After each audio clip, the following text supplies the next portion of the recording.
Good evening, everyone. I'm Glenn Frazier. Welcome to the pregame show on Delaware Live, powered by 302 Sports. Tonight, the Central crew goes above the canal to bring you a Class 2A matchup between visiting Red Lion Christian Academy and St. Mark's from what's affectionately called here the Graveyard. These two faced off last year in a thriller, with St. Mark's winning 21-20. Difference was a blocked extra point late in the fourth quarter. The Spartans went on to the 2A playoffs, falling to eventual state champ Archmere in the quarterfinals, while the Lions were very competitive in a tough District 3. Let me bring in my broadcast partner for tonight's game, Pat Gariantes. And Pat, the Spartans are ranked second behind Archmere in our Super 7. They appear to be loaded after a 20-16 win last week against 3A Apo. However, they better not overlook this young Red Lion team. No, they better not, Glenn. You're exactly right. This St. Mark's team, it's a program that's been on the rise over the last few years. And this year, they've got a lot of firepower, whether it be on the line with big Luke Watson, the Temple commit, or a three-headed monster pretty much in the backfield with T.J. Martin back from an injury, Donovan Arterson, Matt Hannock. I mean, this team is loaded. There's no doubt about it. And you're right. This Red Lion team, we're hearing a lot of buzz about some young talent over there for the Lions. Well, you brought up some names for St. Mark's. We're going to see a lot of Luke Watson on both sides of the line. He was reigning all-state on both offense and defense. He's one of two seniors on that defensive front for head coach Joe Wright. Luke DeKay is the senior punter for this team. He was all-state last year, and we're going to be calling his name a lot, too, as well. And how about Red Lion with a freshman quarterback starter, Evan Buttinger? Sam Crossan, their kicker and punter, will be the backup QB. Coach told me, Coach Ken Anderson said, Glenn, he could play defensive end, but we're trying to limit him to the kicking game because he's being heavily recruited, and he's actually going to make a visit to Penn State next week. Yeah, he's talented. I was scrolling around on Twitter trying to learn a little bit more about this Lions group, and that definitely stood out. I seen Crossan. He put a video up a couple weeks ago of him hitting a 51-yard field goal in practice. So the range is definitely there, Glenn. And as you said, Buttinger, his first scrimmage as a varsity athlete against Indian River, 10-12, 332 yards and 5 touchdowns. That's pretty impressive, my friend. So this could be an exciting matchup. It sure is. The captains have already met out the center of the field here on the natural turf at St. Mark's High School. St. Mark's in their home green helmets, jerseys, and pants trimmed in gold with the white numbers. They are going to receive the opening kickoff, and I believe they're going to defend the goal to our right. Head coach Joe Wright, Matt Smith's the athletic director here. They won state titles back-to-back in 73 and 74 before there was any divisional breakup.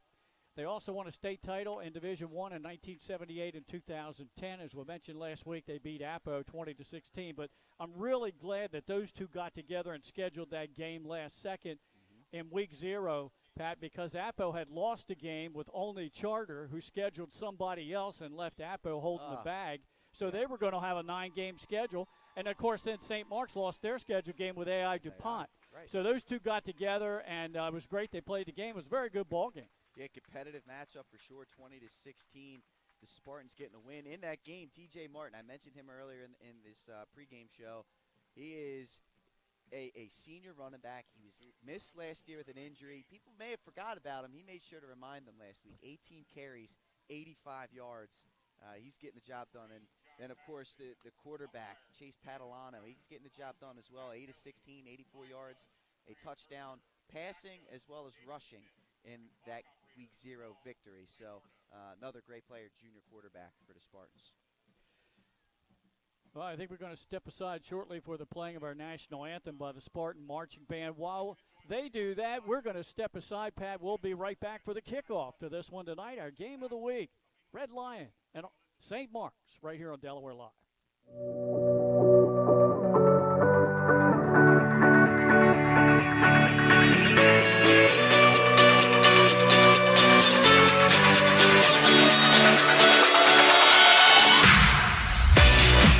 I'm Chef Hari Cameron. At Grandpa Mac, pasta's our thing. We serve quality food fast that's not fast food. We make everything in-house and serve something for everyone. We're open 7 days a week for lunch and dinner. Follow the noodle to Grandpa Mac. The things that matter most happen right in our own backyard. Our neighbors, our schools, the places we go, and the people we know. And now there's one news outlet where our story is told. Delaware Live. Locally owned, community-based news. Free to every reader, because Delaware's future belongs to all of us. Quality journalism we can trust to help us take on the day. Delaware Live. Our state, our news, our home. Get the assurance that your HVAC system is what you need with Ambience. Ambience provides you with over 25 years of experience in the heating, cooling, and plumbing industry. The team at Ambience Heating and Air Conditioning provides high-quality residential HVAC installations, maintenance, and repairs in new and older homes in the Delaware, Maryland, Pennsylvania tri-state area. You may not realize it, but half of your energy costs go to heating and cooling. Make sure your energy dollars count and call us today for a free estimate. 302-239-HVAC. 302-239-4822. Melissa Ellis is part of 4 Acre Realty Company. She is licensed in both Delaware and Pennsylvania. Melissa knows that being personable and patient is a key to her success as a realtor. Helping both buyers and sellers understand current market values and conditions puts them in the best position when making an offer or pricing a home for sale. That kind of high-level professional communication and her skill at being a team player put Melissa's clients at ease, knowing she has their best interests at heart. Melissa is also an athlete herself, playing multiple sports. Pregame has come to a close, and Pat, we struggled a little bit, but we had some technical issues. We got some help here from the people with the Wi-Fi, and hey, just got on in time for the kickoff. We're about ready to go. Kicking it off will be Red Lion Christian Academy. And it will be Sam Crossan. Great size for a punter kicker, doesn't he? He does. I mean, like you said, this kid's a true athlete. Don't have official measurables, but he looks about 6'2", 210 out there on the kicker. So you know he's got some strength in them legs. All right, he's about ready to go. Red Lion and the visiting whites with the red numbers and the dark helmets with red trim. Head coach and athletic director is Ken Anderson. And by the way, since we didn't get on time in pregame, we're going to have an interview that we recorded a couple of days ago with both Coach Joe Wright of St. Mark's and Ken Anderson from Red Lion, and we're going to air those at halftime. So make sure you stay tuned at halftime. We're going to play those interviews. Taj Johnson, Donovan Artis back deep for the Spartans. Glenn. Yeah, I'm looking forward to those interviews too, by the way. They're dangerous return men, that's for sure. Let's see if they get an opportunity. Crossan, end over end, middle of the field. And is taken inside the 5-yard line, right up the middle of the field. Hand checks one defender, and out across the 35 to about the 37-yard line. So St. Mark's with good field position. Great work by Johnson, getting north and south as a returner. Good job by the Spartan return team, opening an opening right there in the middle of the field. Took advantage of it, and decent, good start in field position for St. Mark's. At their own Referee 33. for the game, by the way, Pat, is John Patterson. Dan O'Connor's the umpire. Matt Kelly is the linesman. Line judge is Fran Barster. Davis Smith is the back judge, and up here in the booth with us, the clock operator, Paul Lombardo. All right, Spartans moving from our right to our left, Chase Padalano, the junior quarterback in the gun. Hands off right up the middle and crashing out across the 40 to the 42-yard line for 5 yards. Donovan Artis. That's, yep. Senior running back, Artis. Seen him step up big time for the Spartans last year during their run to the quarterfinals in Division II. He's tended to be their lead back. Now, he's got a little bit of help back there. Hannick's going to be back there a little bit. T.J. Martin, as we had mentioned, will be back. St. Mark's has got a lot of depth in that backfield. Wideouts are Logan Klein, Bryce Tucci, and Jude Campbell. And we'll get the starting offensive line for you in just a moment. Fake the handoff, throws far sideline, leaping up, making the catch, and then splitting the defenders, coming back and diving to the 45-yard line of Red Lion for a first down. On the reception is the aforementioned, no, that was number 1 in the game. Moss Paoli. Yep, Paoli. Young man right there, if I'm not mistaken. I believe he's only a freshman. Up there. He is Moss is a junior. Junior. Patrick. Come on, Patrick. So that goes for 13 yards. Both receivers to the near side. It's Donovan up the middle. He cuts it to the outside. They can't wrap him up. He breaks the tackle, and he's tripped up inside the red line, 35-yard line. Another great run there by Artis. He's just not going to be brought down by one defender. He's going to make some guys miss, and he's going to keep moving forward. As you can see, he's maybe put a little bit of weight on during the offseason. He's definitely got some thick legs right here. All right, let's get the starting offensive line for the Spartans. Aiden Zellman's the center. The guards are Tristan Hansen and Connor Kilby. Luke Watson, All-State last year, at left tackle. Nick Lorang, a right tackle. And the tight end, Jake O'Donohue. Spartan offense has a lot of... Boy, Donovan right up the middle of the field. He breaks into the secondary, and he is going to go for 6. 35 yards out, and that quick, it's St. Mark's on the board, 6-0. What a job. I mean, again, this offensive line for St. Mark's just opening gaps right here. And Artis, with one cut, makes the safety miss right in the middle of the field, and no one was left behind them. Easy touchdown there for the Spartans. What a start for St. Mark's.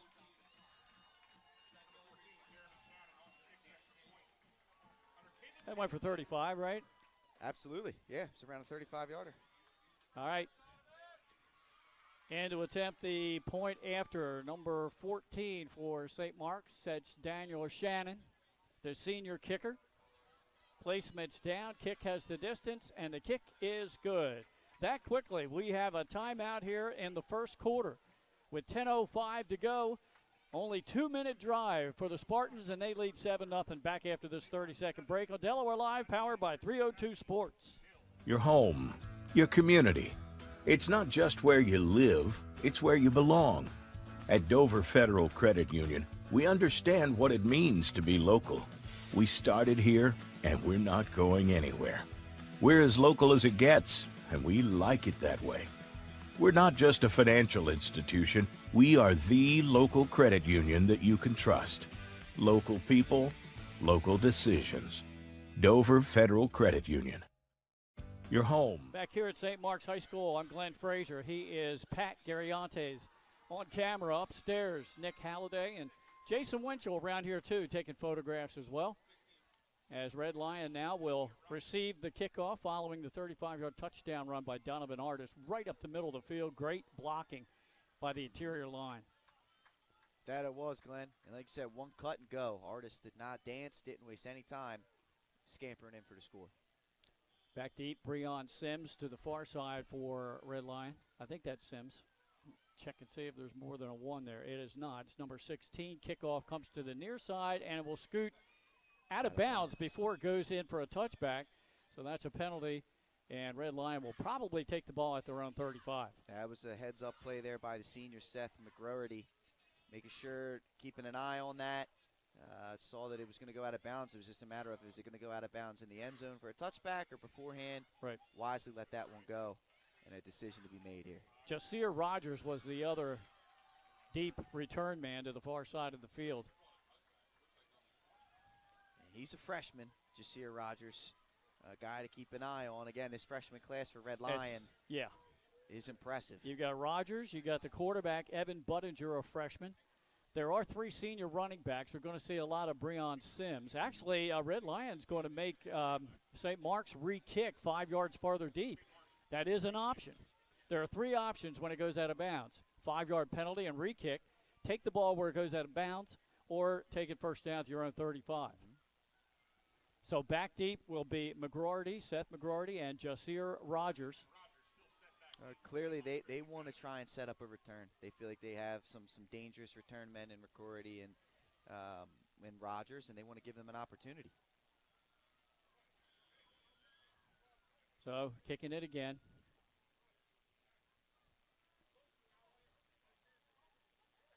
Daniel Shannon, the kicker for the Spartans. Try to keep this one in bounds. Hits this one straight on, end over end. McGroarty takes it on the run at the 20, and he steps out of bounds. His momentum took him out at the 25. It's another one that might have went out of bounds if you let that bounce, but it's still decent field position at the 25-yard line. Now we get our chance to see, Glenn, We've heard a lot about this group. Let's see what they can bring to the table. Starting lineup offensively for the Lions, a quarterback, Evan Buttinger. He's a freshman. Breon Sims is the senior back. He's a power runner. We'll also see some of shifty Ray Romano, another senior. The wideouts are Jasir Rogers. He's a freshman. He'll be in the slot a lot. And the other two wideout seniors, Seth McGroarty and Kyle Manley. We'll get the offensive line for you in just a moment. And then the starters defensively for the Spartans. Manley caught a touchdown early in this matchup last year, 55 yards. Keep an eye on him. Man in motion. They give it right up the middle to their power back. That's Sims.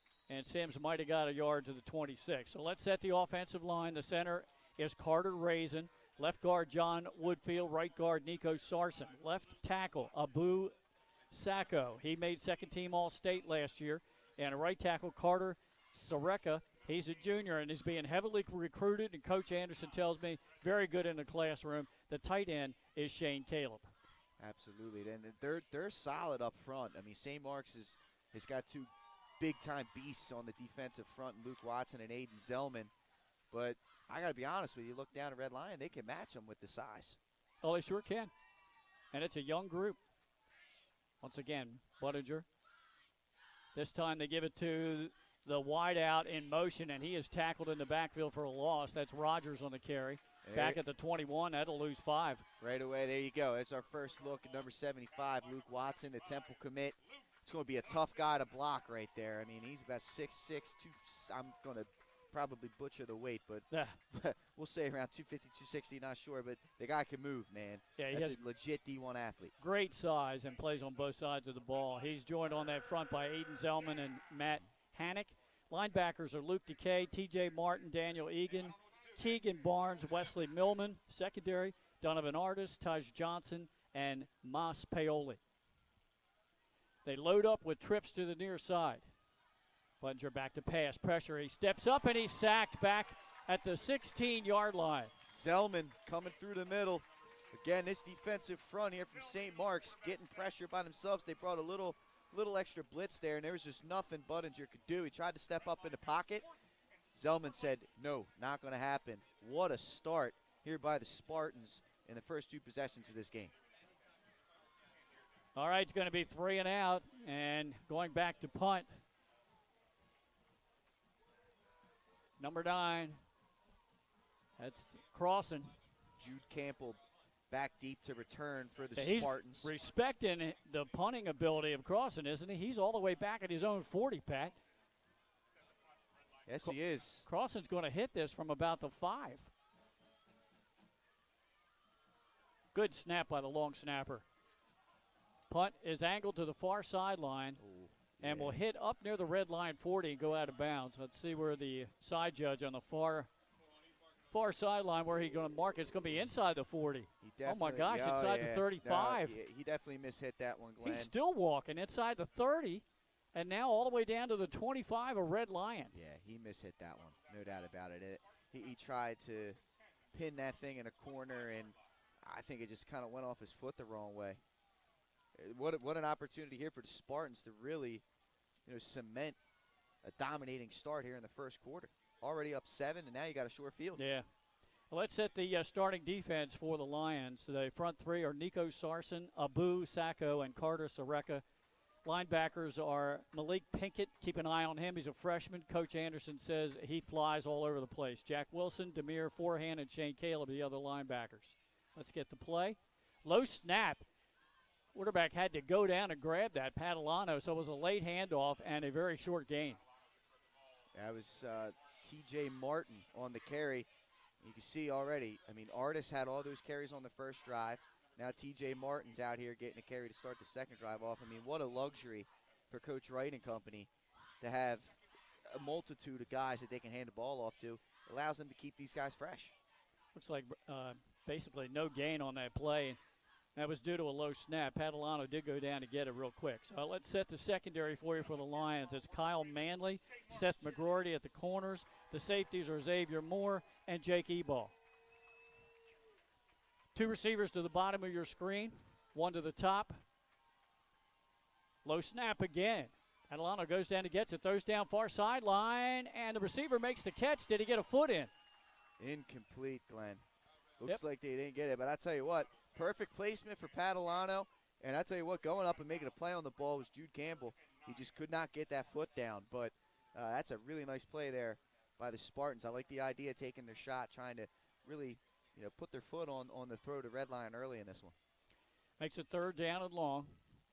Red Lion trying to survive the great field position afforded to St. Mark's after the punt. Oh, and this is a challenge here for defensive coordinator Jamil Merle of Red Lion. If that name is familiar, yes, folks, that Jamil Merle that started Hodson Votech for all those years, plays college football at Rutgers. He's calling the shots here on defense. 2 receivers to the bottom of your screen, 1 to the top on 3rd and long. Receiver in motion. Gets the football. They try a wide receiver sweep to the near side. Red Lions there pursuing, and they tackle him for no gain.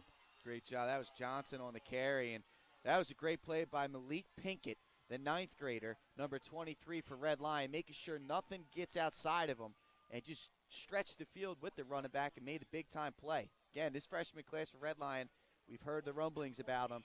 There's another one right there, Pinkett making a play early in this game. Loss of about 4 yards, so 4th down and 14. The fans are already yelling for the field goal kicker. This would be an impressive boot if that were if that were done. Trips to the top of your screen. Padalano back to pass, rolls far side. Pressure's coming. He just got it away. He finds his receiver down at the 10 and got the 1st down, I think. Oh, what a job by Padalano. Just calm, cool under pressure. He was being rushed there by John Woodfield, number 53, and actually got hit as he threw. But he was able to complete that ball once again to Campbell, who found an opening. And that's a big-time 1st down for the Spartans. Not quite sure what happened there in the secondary, how Campbell was able to shake loose, but looked like he had good coverage. The D-back had good coverage on him. He just went up and made a good grab. So 4th down and 14. The Spartans convert. 1st and goal. 1st and goal at the 9.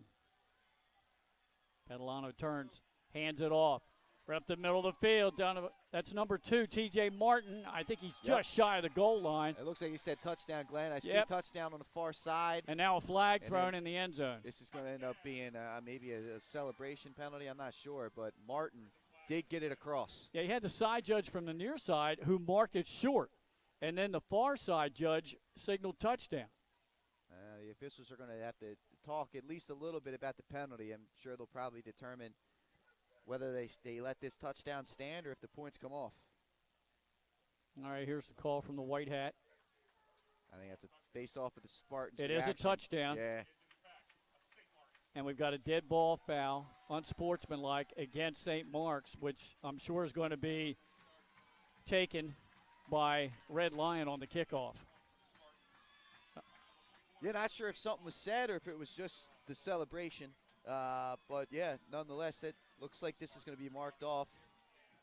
Like you said, Glenn, it'll be on the kickoff. 2nd rushing touchdown of the game for the Spartans, up 13-0. Daniel Shannon in to try to convert the extra point. And that's great to see. T.J. Martin getting his 1st touchdown in 2 years, fighting back through adversity and injuries. I'm sure he's loving being out there on the field right now as a senior. Good snap. Kick has plenty of distance, and it is good. Timeout on the field with 5:03 to go opening quarter. We'll be right back after this word. It's 14-0 St. Mark's on Delaware Live, powered by 302 Sports. Hi, I'm Scott Kammerer from Soto Concepts. Today we're at Blue Coast Seafood Grill and Raw Bar in Rehoboth Beach, Delaware. Come check us out. Located in the Rehoboth Gateway, Blue Coast features indoor and outdoor dining and serves beautiful, simple food that highlights the flavors of Southern Delaware. With chef-inspired daily specials, an award-winning wine list, and an extensive list of craft cocktails and local beer, Blue Coast is the perfect spot for a night out. Blue Coast Seafood Grill in Rehoboth Beach, Delaware, open 7 days a week year-round for lunch and dinner. See you soon. Hi, I'm Scott Kammerer from Soto Concepts. Today we're at Blue Coast Seafood. All right, we're back here live. So the unsportsmanlike penalty was stepped off here on the kickoff. So now the Spartans will kick it from their own 25-yard line. Red Lions should get pretty darn good field position here on their 2nd drive of the game. They're already down 14-0. to the second-ranked team in our Super 7 in Class 2A. Well, and, this is the second opportunity now that they got a chance here, Glenn. I mean, the previous kickoff, they had a penalty as well, so they need one right here Yeah. if you're a fan of the Red Lions. McGroarty again to the near side. To the far side is Rogers to receive this kickoff. Shannon approached the ball. High end over end, plenty of distance, and it's going to be McGroarty at the 35-yard line. Cuts it to the far side at the 45 and stuck hard there. Still on his feet, but thrown back, and in on that stop was number 44.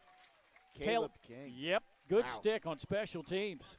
Glenn, that's just good form tackling. You can tell that the Spartans worked on that during training camp, Glenn. I mean, that is picture perfect right there. So Red Lion does have pretty good field position up at their own 40-yard line. 41, they're going to spot it. Second offensive series for them.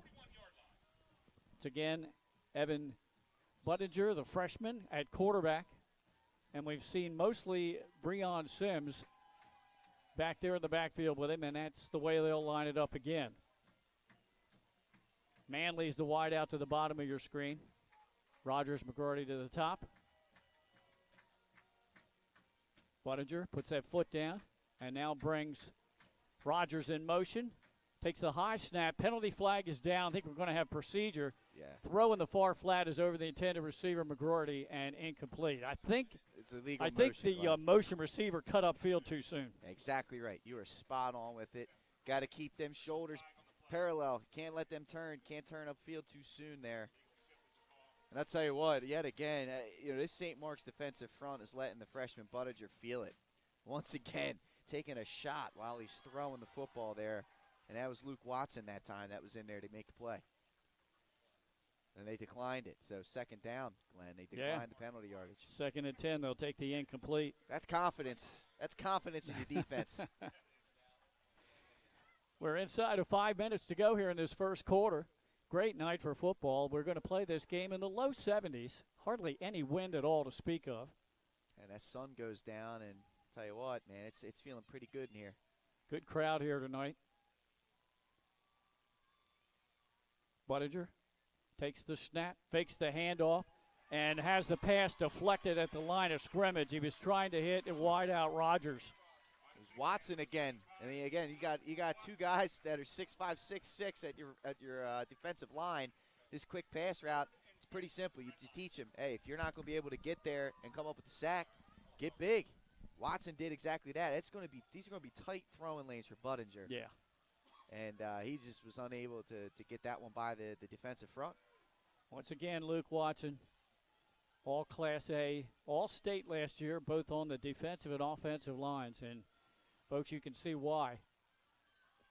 Temple's getting a good one. Yes. There's no doubt about that. I think the Owls could use the help.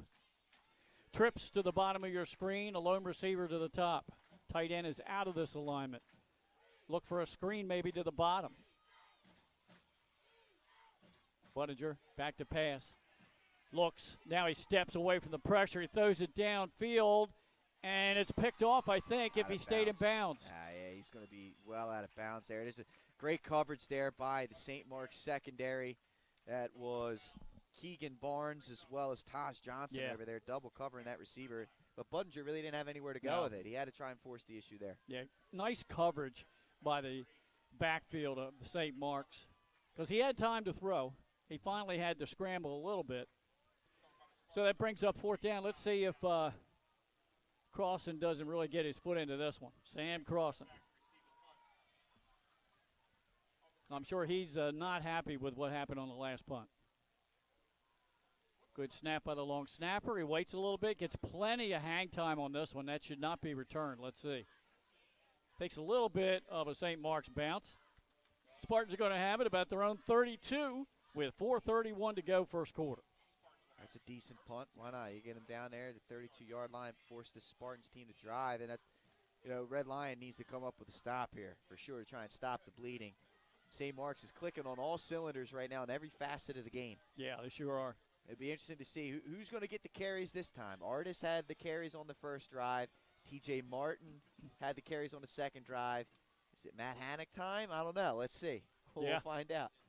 By the way, I have somebody at the Smyrna Eagle Arundel game over in Arundel, Maryland tonight. That game is delayed. It didn't start or won't start for another few minutes at 7:30 because Smyrna's bus was hung up on the Chesapeake Bay Bridge. Well, and I've that been will on that. happen. Yes, it will. I was going to say, I've been on that bridge before. And Padalano turns, hands it off. Good stick in the backfield. And hanging on. Finally, they blew the whistle dead, but making the stop was big number 70, Abu Sacco. Great job by Sacco. He came right through, drove the run back. But I gotta be honest, man. That was impressive right there by Keegan Barnes. Low center of gravity for that young man, and he was able to bounce off of that tackle. Unfortunately for him, though, his knee did hit. Yeah. But that's a nice run there by the junior running back.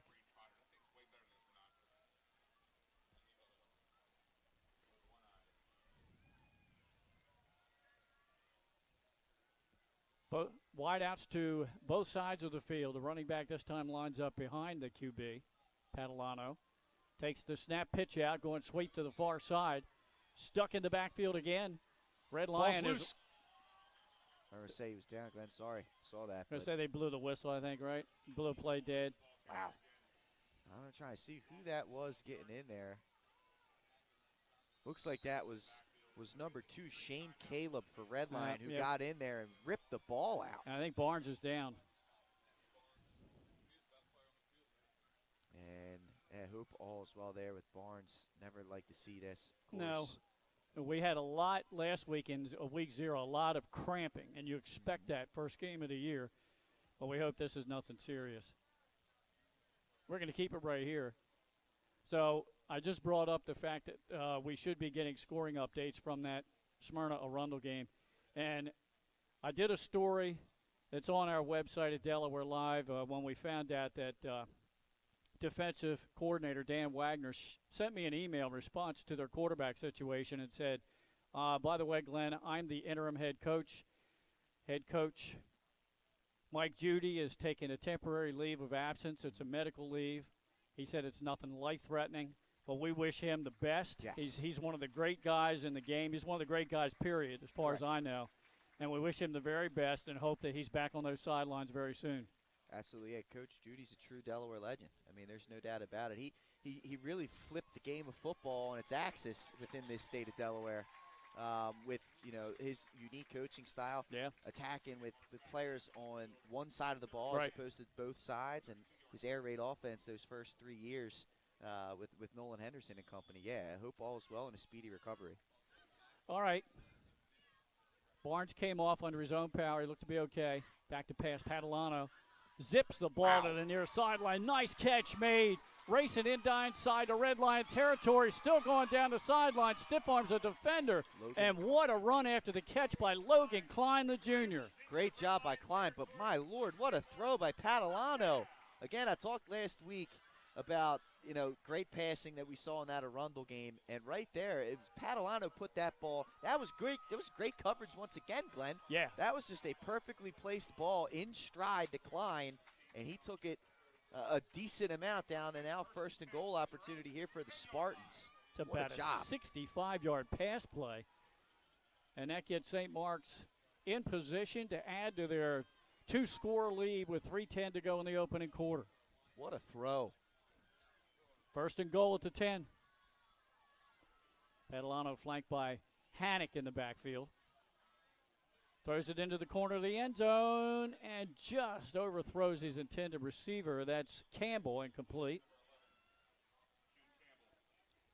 Only the second incomplete, but we do have a flag down, and the St. Mark's players are clapping. And we'll see what this call is. But again, Padalano, he did a great job. Threw that ball where only his guy could make a play. Yeah. Made sure that had no opportunity of being intercepted. Let's see what the penalty is. All right, here's the call. Roughing the passer, dead ball. That'll be half the distance to the 5, and automatic first down.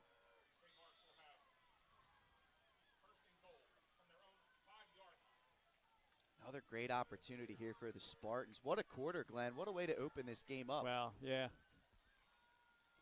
2 running backs in the backfield with Padalano. That's Donovan and Hannock. Wideout comes in motion to the near side. Gives the ball to Artis Donovan. And boy, he's wrapped up at the line of scrimmage and thrown back. What a defensive play by Malik Pinkett. And Coach Anderson told me, keep your eye on that freshman.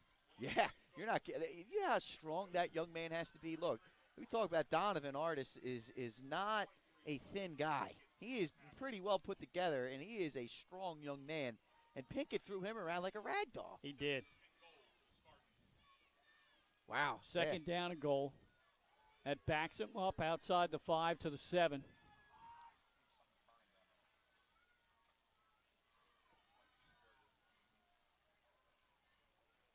Once again, Donovan Artis and Hannick in the backfield. And one of the linemen moved, so that'll be a penalty.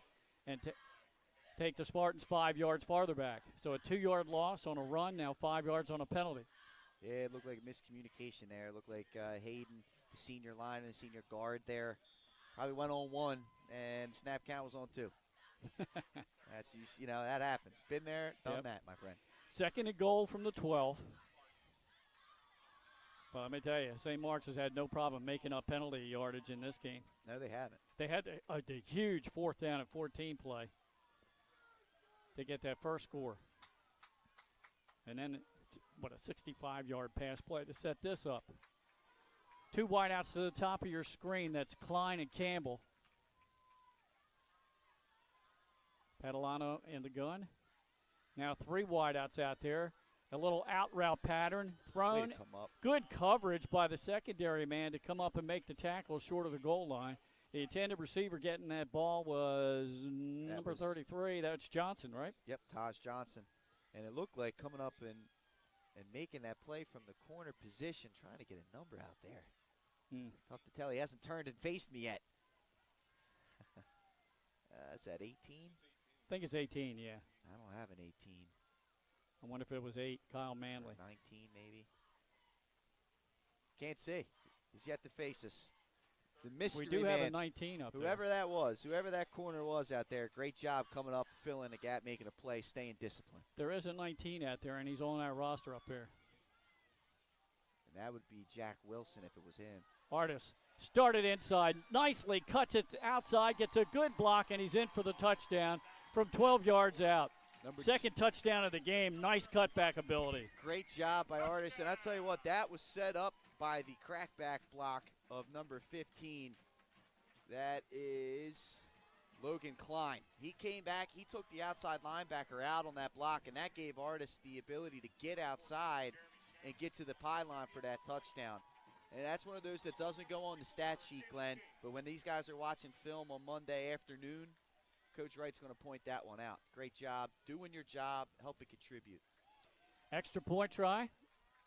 Plenty of distance, and it is good. We're going to keep it right here. Only 49 seconds to go in the first quarter. It's now 21-0 St. Mark's. We will be taking a short break between quarter 1 and quarter 2. But so far, St. Mark's just kind of flexing the muscle here a little bit. We've seen flashes from Red Lion. We have. I mean, it's a young group going against a veteran group. And, you know, St. Mark's is clicking on all cylinders. We talked about them, you know, through different shows and even off the air this season, the hype that's around this program. A lot of guys coming back. They were a young team last year, and they are clicking on all cylinders. And what stands out to me is the size of these guys, man. These guys have gotten bigger and stronger and faster from last season. This Spartan team, this is a statement right here. Red Lion, they're hanging in there. They're a couple plays away. And again, young unit for this team. Yeah, and we've got a few guys that are in starting that we didn't expect. So we've got number 19 in the secondary, and that is Jack Wilson, a freshman. Freshman, it doesn't shock me. Oh, there he is. He actually is a linebacker. So he's been playing some coverage. Another one of those freshmen, Glenn. Yep. Here's the kickoff.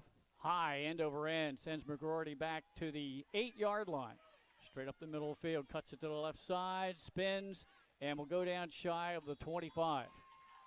Great coverage there again by the Spartans. These guys are just all over the field once again. That was Wayne Robbins, or no, I'm sorry, number 44. That was Caleb King coming down and making a play there, as well as Wesley Millman, number 3, both of those young men.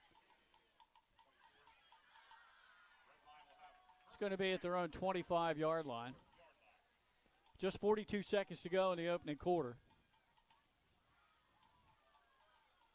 And let's see if the Lions can get something going here offensively. They've been, I think, unable to even get a first down so far. No, yeah, they haven't. They have not. They've not been able to make anything move. The running game's been sealed up. In the passing game, they either haven't had time or the ball's been deflected. Romano now in the backfield. He gets the ball. He crashes over the 25 to the 26 for a yard. Everybody loves Raymond. Ray Romano. Love that. You got to love that.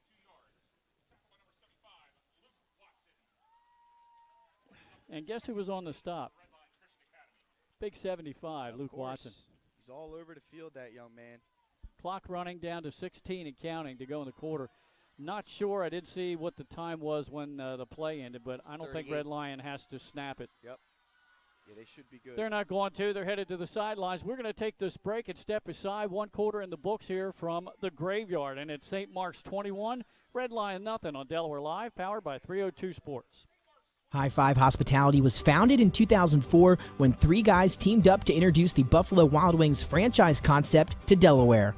They now operate 8 Buffalo. That your HVAC system is what you need with Ambience. Ambience provides you with over 25 years of experience in the heating, cooling, and plumbing industry. The team at Ambience Heating and Air Conditioning provides high-quality residential HVAC installations, maintenance, and repairs in new and older homes in the Delaware, Maryland, Pennsylvania tri-state area. You may not realize it, but half of your energy costs go to heating and cooling. Make sure your energy dollars count and call us today for a free estimate. 302-239-HVAC. 302-239-4822. Get the assurance.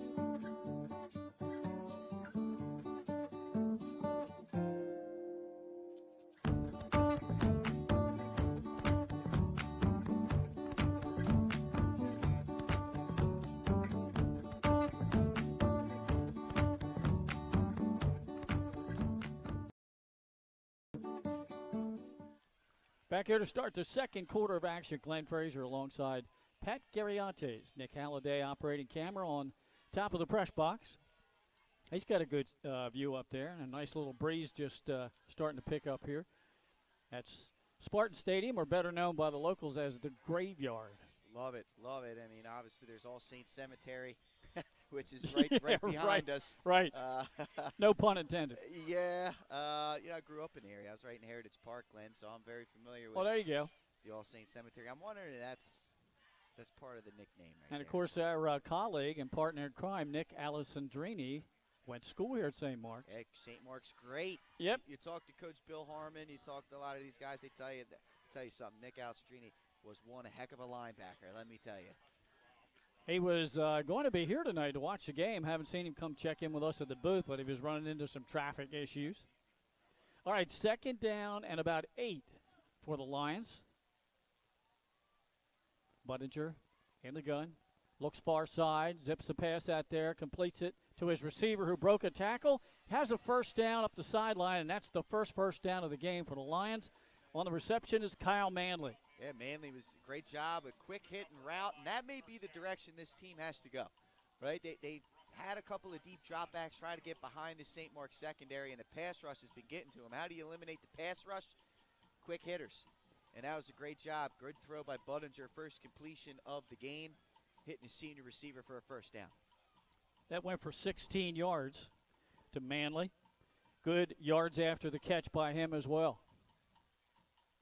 Again, he scored a 55-yard touchdown in this matchup last year. He's got the capability. He's got good size, good speed, good hands.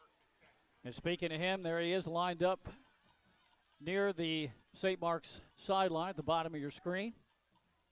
Man in motion, gets the swing pass in the backfield, breaks a tackle and is up to midfield. The flag goes flying from the back judge on the reception. That was number 19, and that is Jack Wilson. Freshman. Another part of that. It's going to be a blocking it back against Red Lion, though. It was very clear. They definitely got a piece of Taj Johnson in the back when he was coming up. Untimely penalty after they just got a first down. Spot foul from midfield. Oh.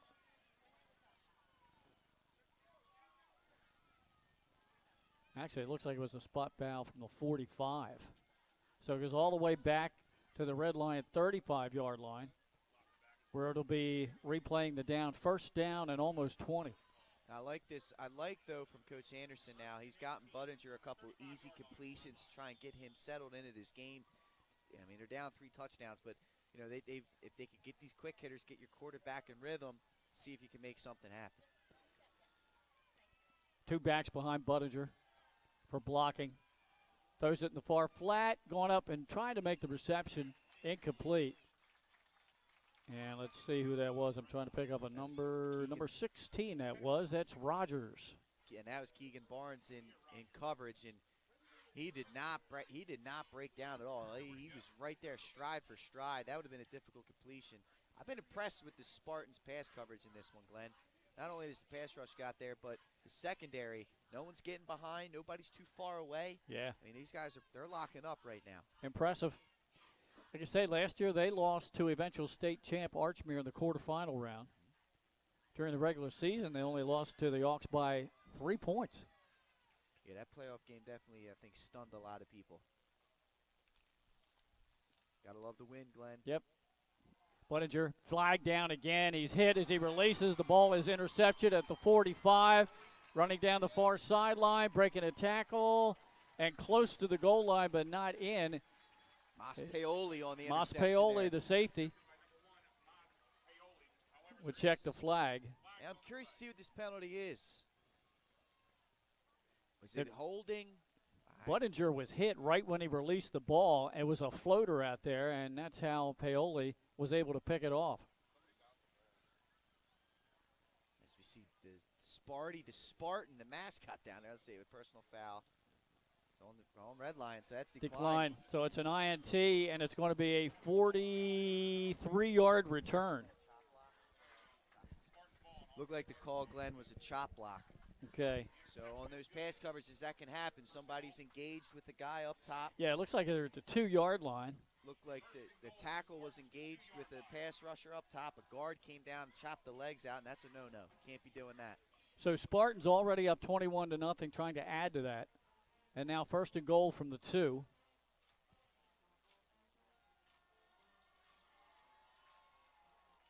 All Spartans in this one, Glenn. And this alignment, I do not see Padalano out there. No. It's number 12 that's going to take the direct snap. That's James Campbell. Okay. 2 running backs lined up behind him. Glenn, is this the Martin is the deep back. Is the infamous pistol? They gave it right up the middle, and that's an easy touchdown for Matt Hannock.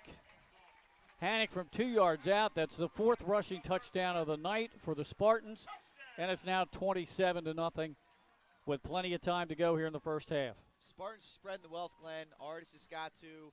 Martin has 1. Now you get your third back in the mix. Matt Hannock up the middle for a touchdown. I mean, right now it's all St. Mark's, and there's a lot of smiles over here on this Spartan sideline, and rightfully so. They're playing really great football on both sides of the ball. They sure do. The holder on the point after is Caleb King. That's Daniel Shannon. Puts the foot into it. Makes it 28-0. Timeout on the field. We'll take it with him. We'll be back shortly for the kickoff and see if Red Lion can get that offense going again. It's 28-0 St. Mark's. Back after this.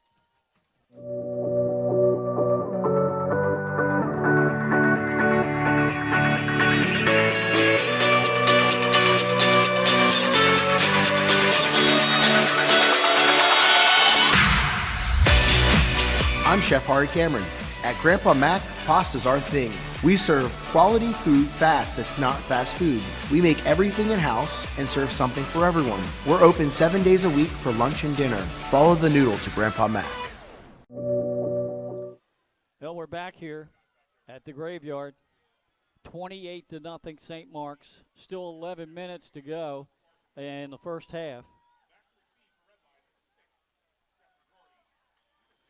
Next Friday night, the Central crew will be back down below the canal. Not by much, but we're going to bring you the First State Ortho game of the week, the Harvest Bowl with Middletown and Smyrna, a rematch of the state championship game. That's going to be fun, Glenn. That's always a good game. Kickoff angle to the near side, taken by McGroarty at the 15-yard line, up to the 25. Penalty flag That's probably going to go against the return team, the Lions. Yeah, and it was a great job there on the play. Number 11, Jude Campbell, coming up with the stick. Spartans dominating every facet of the game in this one. Yeah, so Middletown has usually had the better of the regular season matchup with Smyrna in the Harvest Bowl. I think they've won a lot more Harvest Bowls than Smyrna has. Of course, Smyrna has had Middletown's number in the playoffs, except for last year, finally, when the Cavaliers got that thrilling 28-22 win up at the University of Delaware at the Tub.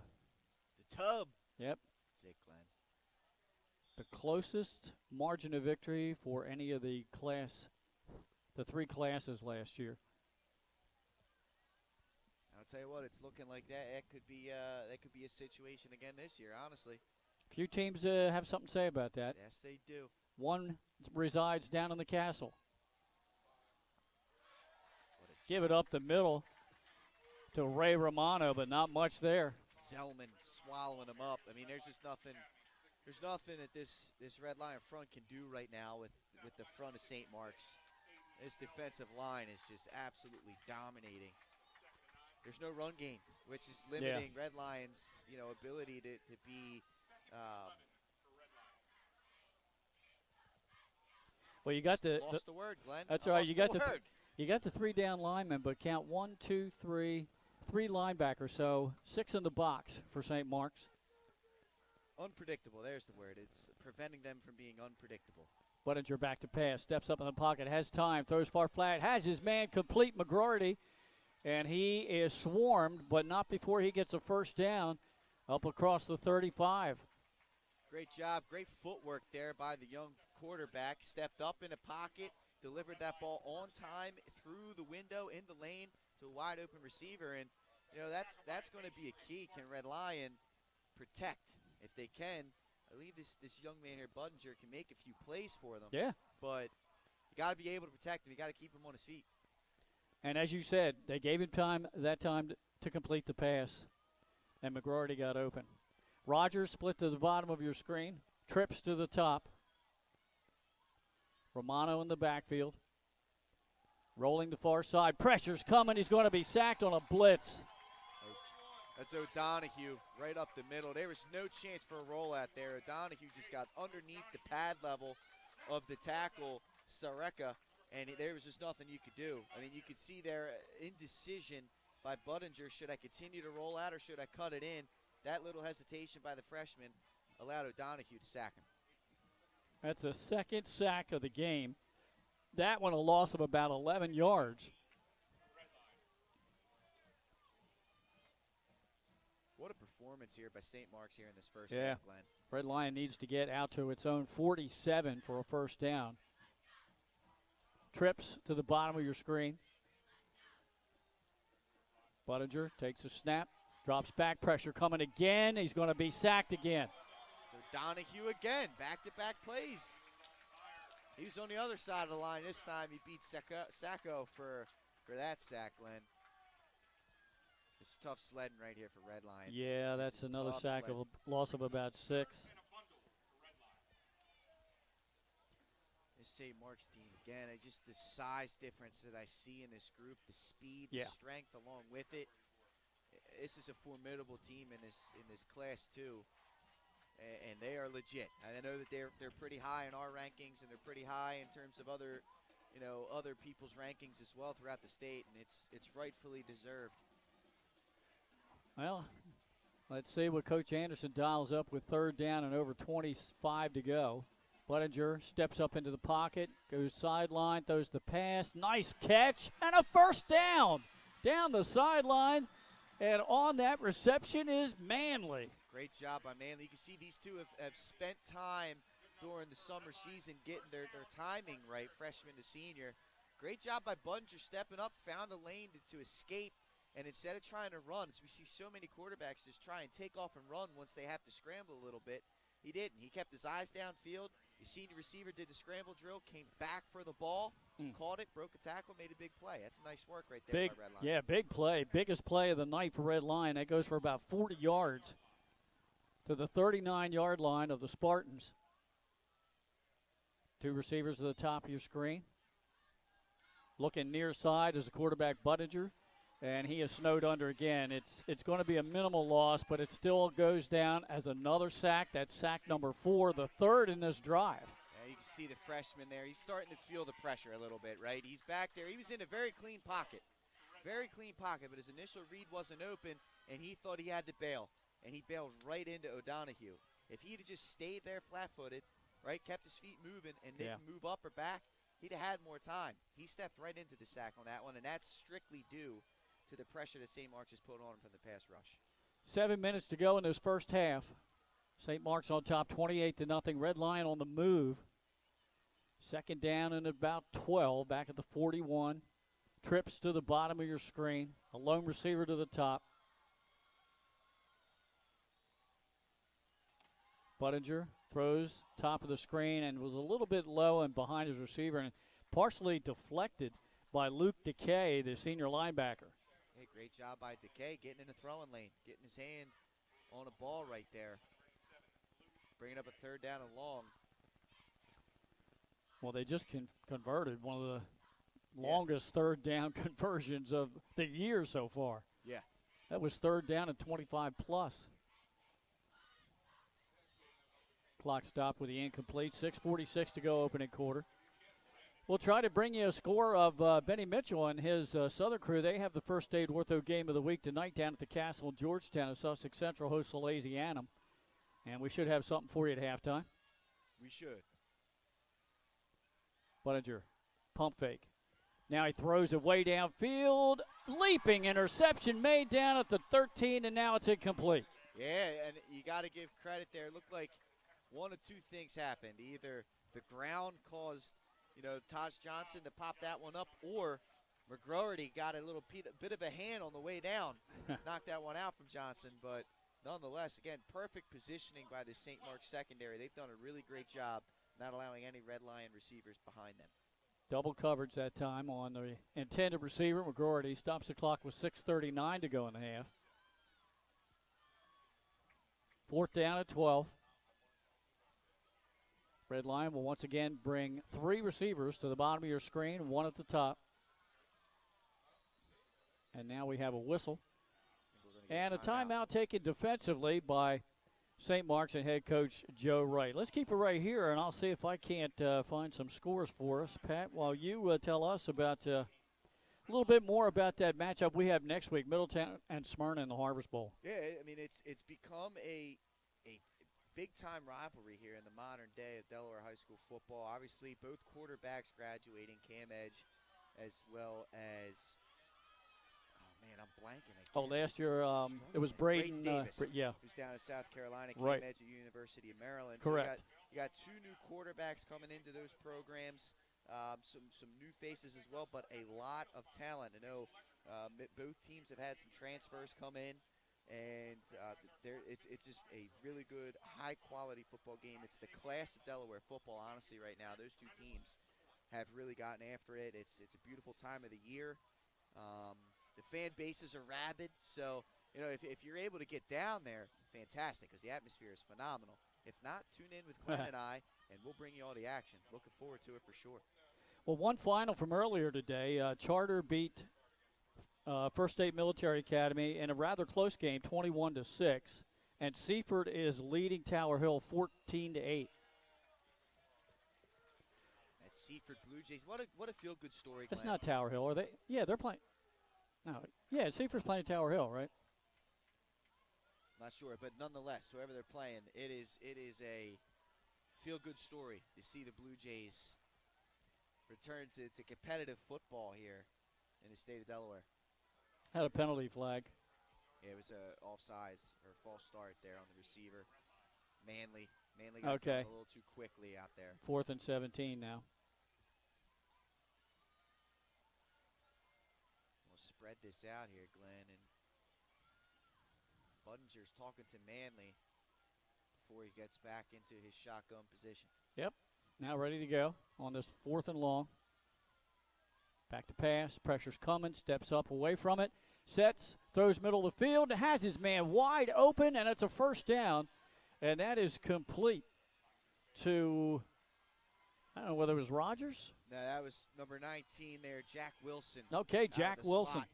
Out of the slot making a play. And again, hey, great job there by Bunger. I talked a little bit about, a little bit of maybe seeing some skeletons. That time he escaped perfectly, found some space, got his feet perfectly set, and delivered a strike and a very catchable ball to the fellow freshman for a first down. Another great play on fourth down by this great. I was right. Seaford is playing at Tower Hill tonight, so 14-8, the Blue Jays on top in that one.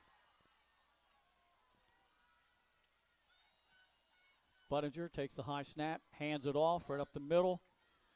That's Romano again. He's trying to push the pile. He got a couple of yards.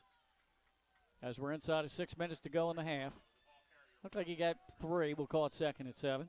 A couple of big pickups here. And Glenn, Red Lions put together their most impressive drive of the game. They have. Hit a couple of nice pass plays. And let's give their offensive line some credit because Buttinger has hit those pass plays because they've given him time to step up and find a receiver. Yeah, much better pass pro for sure. We're talking about Raisin, Sarsons, Soreka, Woodfield, and Sacco. All right, 2nd down, about 7.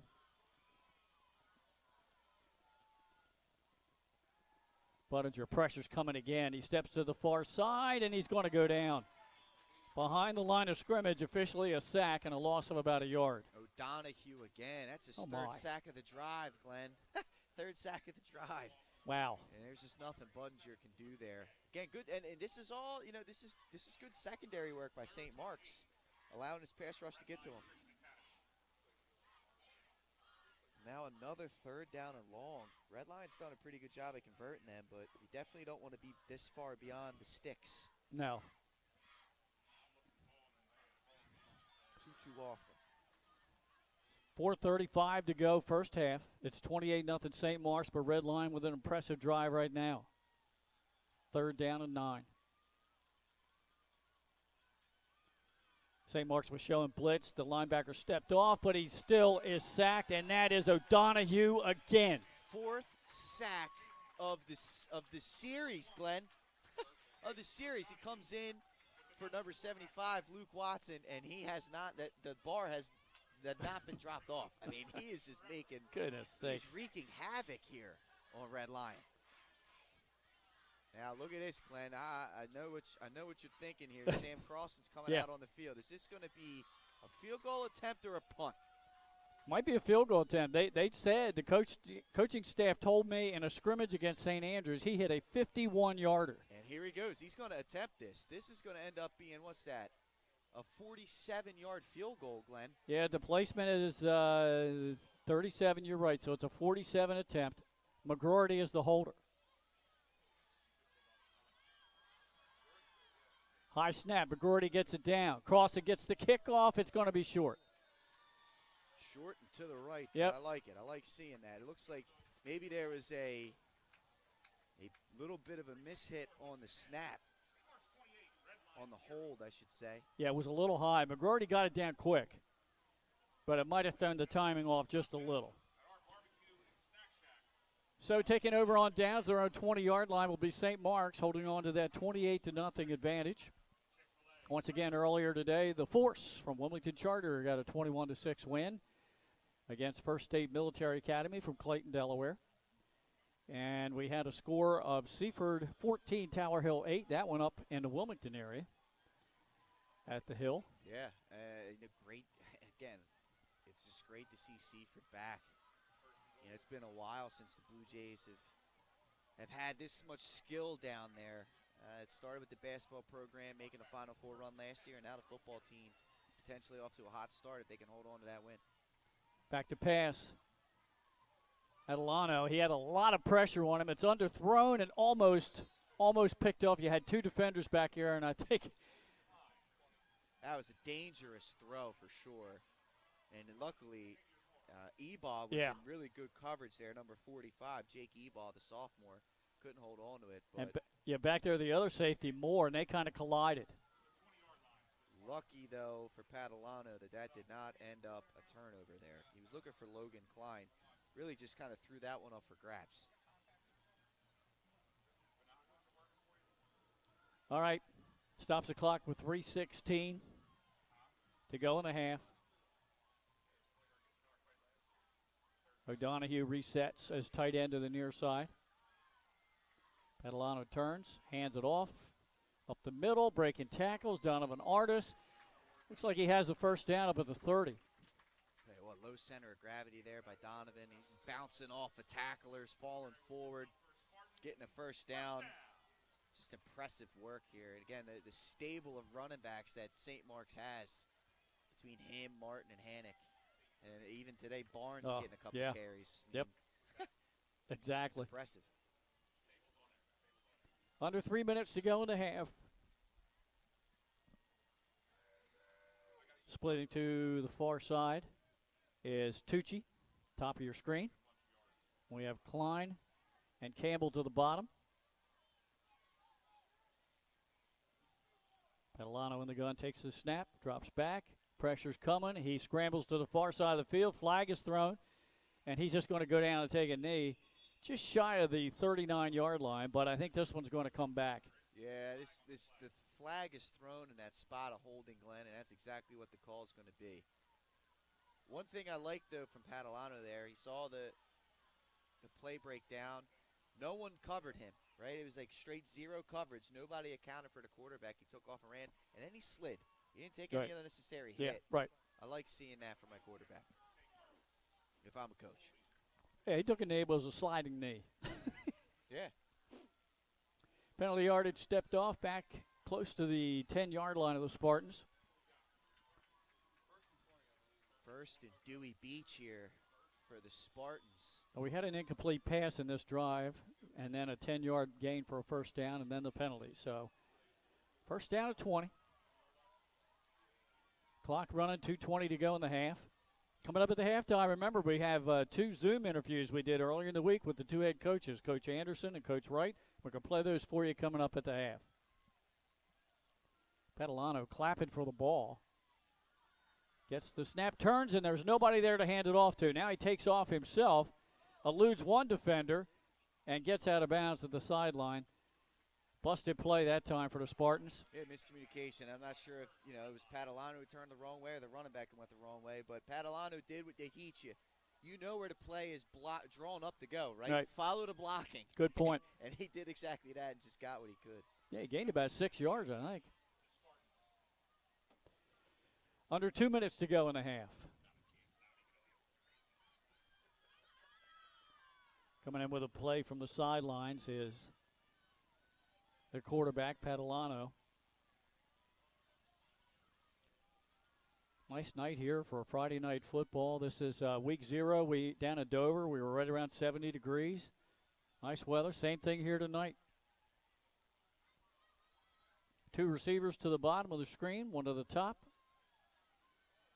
Catalano puts it right in the breadbasket of Hannick. Hannick trying to get to the edge, and he'll get out to about the 24-yard line.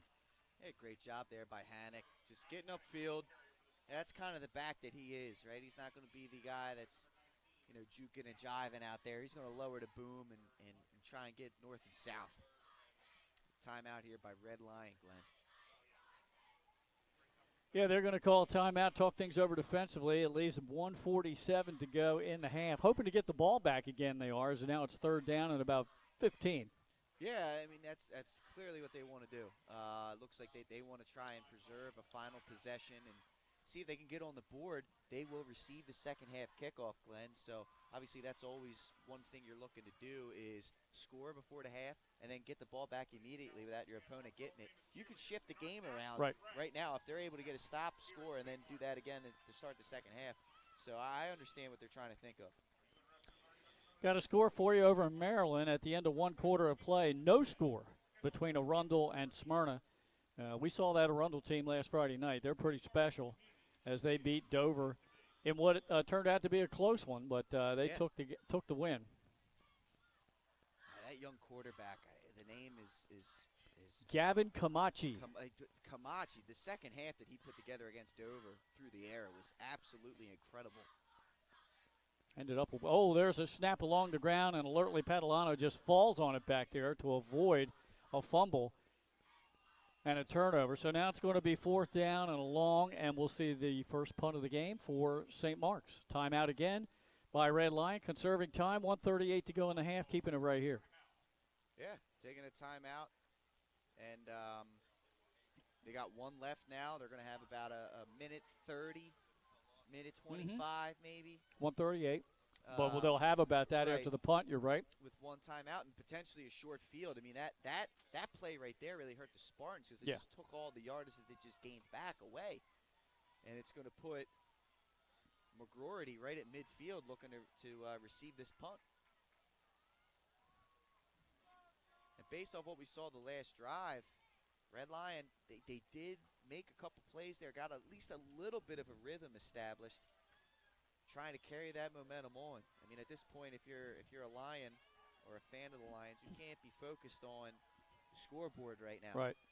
You can't worry about it yet. You're not close enough. You just got to worry about making sure you're doing your job and executing to the best of your ability. Reigning 2A All-State punter, Luke DeKay, back to punt, standing at his goal line. McGroarty to return it. He's standing near midfield.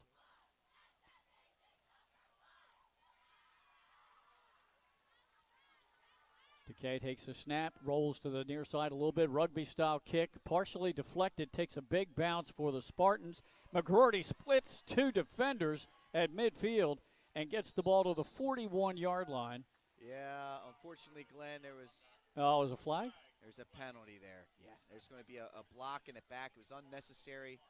McGroarty did a great job splitting the defenders, but this is going to go back 15. And they immediately had the trainer running out onto the field. McGroarty is down. Yeah, I'm not sure exactly what happened there. Looks like he's grabbing something in the upper body. Hope everything's okay. But unfortunately for the Lions, they're going to be back on their side of midfield at about the 38, 37-yard line to start this one off. Yeah, the flag was thrown right in front of the St. Mark's bench players. So when they're standing, it's hard to see. There's a flag thrown there, as they were. Now they're down on a knee because of the injured player. We have another game on our network of crews. The Upstate Crew tomorrow has Saturday morning action, and I mean morning. It's a 10:30 kickoff tomorrow with Nick Alessandrini and the Upstate Crew. Lake Forest and Mount Pleasant. The Mount and Lake, yep. Tell you what, Lake Forest, their troopers coming up to play in North Wilmington at 10:30 in the morning. Yeah. I mean, you can only imagine, Glenn, what time those young men have to be up and ready to go on a bus. I wonder what time the coach told them what curfew was tonight. They should be in bed now. Although I know you're young men, you can bounce back pretty quick at that age. But me, I'd always needed my beauty rest. If I knew I had to be up at 6 o'clock, I'd be in bed tonight. Right now. Sorry to all the, what it said, sorry to all my socialites. Pat, what do you mean all you got to do is wake up, play a little bit of defense, hold some extra points, man? Right, there you go. No, hey, I need that rest. Yeah, those are the kind of things you can talk to about your friends, but you don't dare tell the coach that stuff. Exactly. What did Gary Ante say? Huh? Yeah. Well, tell him his seat on the bus is taken. That's right, yep. All right, ready to go. 1:28 to go here in the first half. First and 10 inside their own 40-yard line. Buttinger looks over the lineman. Back to pass. Pressure's coming again. Guess who? And he got away from O'Donohue that time. He's still going to go down as a sack. O'Donohue forced the play. That's the 5th sack of the quarter for this young man. It's insane what he's doing right here. But Buttinger did a great job protecting the ball and falling forward, fighting to at least get only a loss of 1 on that one. Right. So he's hit behind the line. He goes down. That's officially a sack. Second down and 11, under a minute to go. Penalty flag is thrown. This is going to be the 5-yard variety. Hit from behind. He'll go down as Buttinger. That's another sack for O'Donohue. I mean, we'll see if this is going to count, but that's sack number 6. The Sackmeister. Illegal shift on the offense. Shocked they let that play continue. Penalties declined, so yet another sack for O'Donohue. What's that, 5 or 6? That's 6. If we're counting the last one, that's 6. And that goes for a loss of about 5. So third down and 16. You viewers at home, if you have access to any kind of record book, what is the record for sacks in a single game? And How about a half? How about a quarter? I bet you he's at least beat the quarter sack total. Oh, my goodness. 2 receivers to the bottom of your screen for Red Lion on 3rd and long. Kindly place it in the comments section. We'll check it. Yes. Now. Marty, I know you Buttinger's going to throw the home run. Ball down the far sideline. Picked off, so that's just like a punt. Back at the 30. Coming to the near sideline. Penalty flag is thrown. That's going to be hit on a defenseless Reversing player. his field of motion will go down finally at the 46-yard line to St. Mark's. That'll be interesting today, and they're gonna make a call as well on the Yeah. hit there. That's a freshman. Yeah, there's mistake. another flag after the play. These young men, they're young, first varsity experience, or first varsity game. Things are not exactly going their way. Well, on the scoreboard, there's no time left in the half, but as you well know, the half cannot end on a penalty. Well, we'll have to see as the officials sort this out. So initially, there was And look at this. We've got a coach. Football. He's coming over for their football. But they're sending the team to the locker room saying the half is over. Now Coach Wright is saying hold up. So the initial call is going to probably be a hit on a defenseless player. That's what I seen right away because it's one of those classic old school crackback blocks you would see on a return, Right. which you can't do that anymore. Right. So that's going to be on St. Mark's. And then the rest of the flags, that's probably words. Yeah. More than likely. Right. I'm not sure what was said. Maybe there was one on the tackle. All right, here's the call from our referee.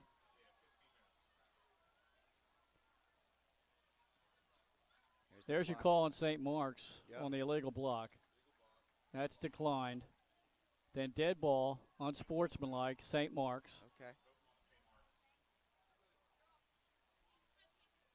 And that's going to be the half. And that's the half. So head coach Joe Wright gets the explanation. Who was it on? They gave him a number. And the two teams will head to the locker room in a half fairly dominated by the home team, the St. Mark's Spartans. So we're going to send it to halftime. We're going to run a couple of spots, and then we're going to run one of the interviews with the coaches.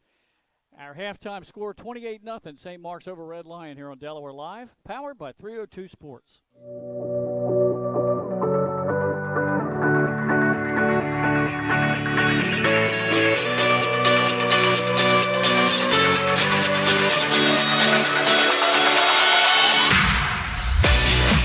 I'm Chef Hari Cameron. At Grandpa Mac, pasta's our thing. We serve quality food fast that's not fast food. We make everything in-house and serve something for everyone. We're open 7 days a week for lunch and dinner. Follow the noodle to Grandpa Mac.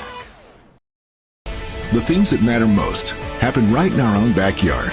Our neighbors, our schools, the places we go, and the people we know. And now there's one news outlet where our story is told. Delaware Live. Locally owned community-based news. Free to every reader because Delaware's future belongs to all of us. Quality journalism we can trust to help us take on the day. Delaware Live. Our state, our news, our home.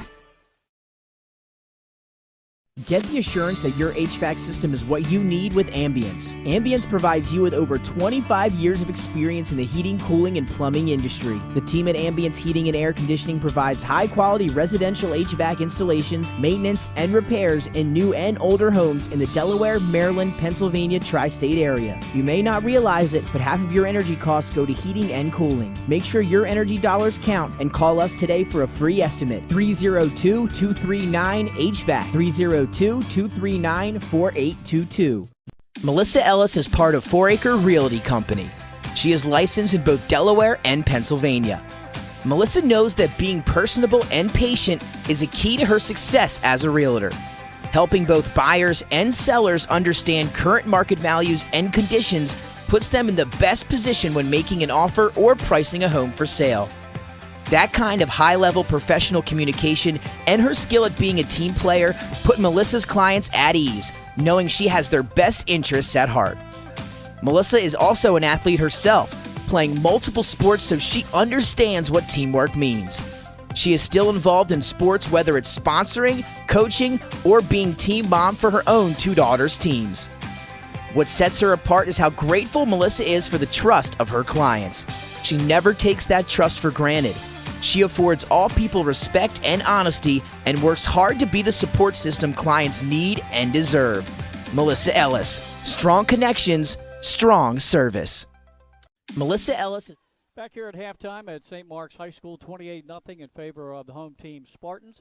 Earlier in the week, we had a chance to do a live Zoom interview with the Spartan head coach, Joe Wright, and here we go with that interview. All right, Coach Wright of St. Mark's. Coach, why don't you introduce us to your 2022 version of the Spartans? Yeah, so, every year we tell our guys, hey, leave the program in a better place than you found it. And I think the guys in the past that have came through the St. Mark's football program have laid the foundation for success for our guys, and they showed the younger guys how to, work hard and put in the time and effort that's needed to be successful on the football field. And our guys are living up to that now. The 2022 Spartans are a tough group. They're a close-knit group, which is great. Everybody gets along. Everybody respects each other. Obviously, when they step across that line, then, hey, you can be my best friend during the school day and afterwards. But once we cross that line, we got to do what we got to do to become a better football team. So our guys are embracing that. They've been working hard as they possibly can all summer long. And into the fall, obviously camp is a grueling time with double sessions and the heat, and going through all that adversity during double sessions is only gonna, set them up for success. And, we coach them hard, but we also let them have fun at the same time. So, we're excited for what this season holds.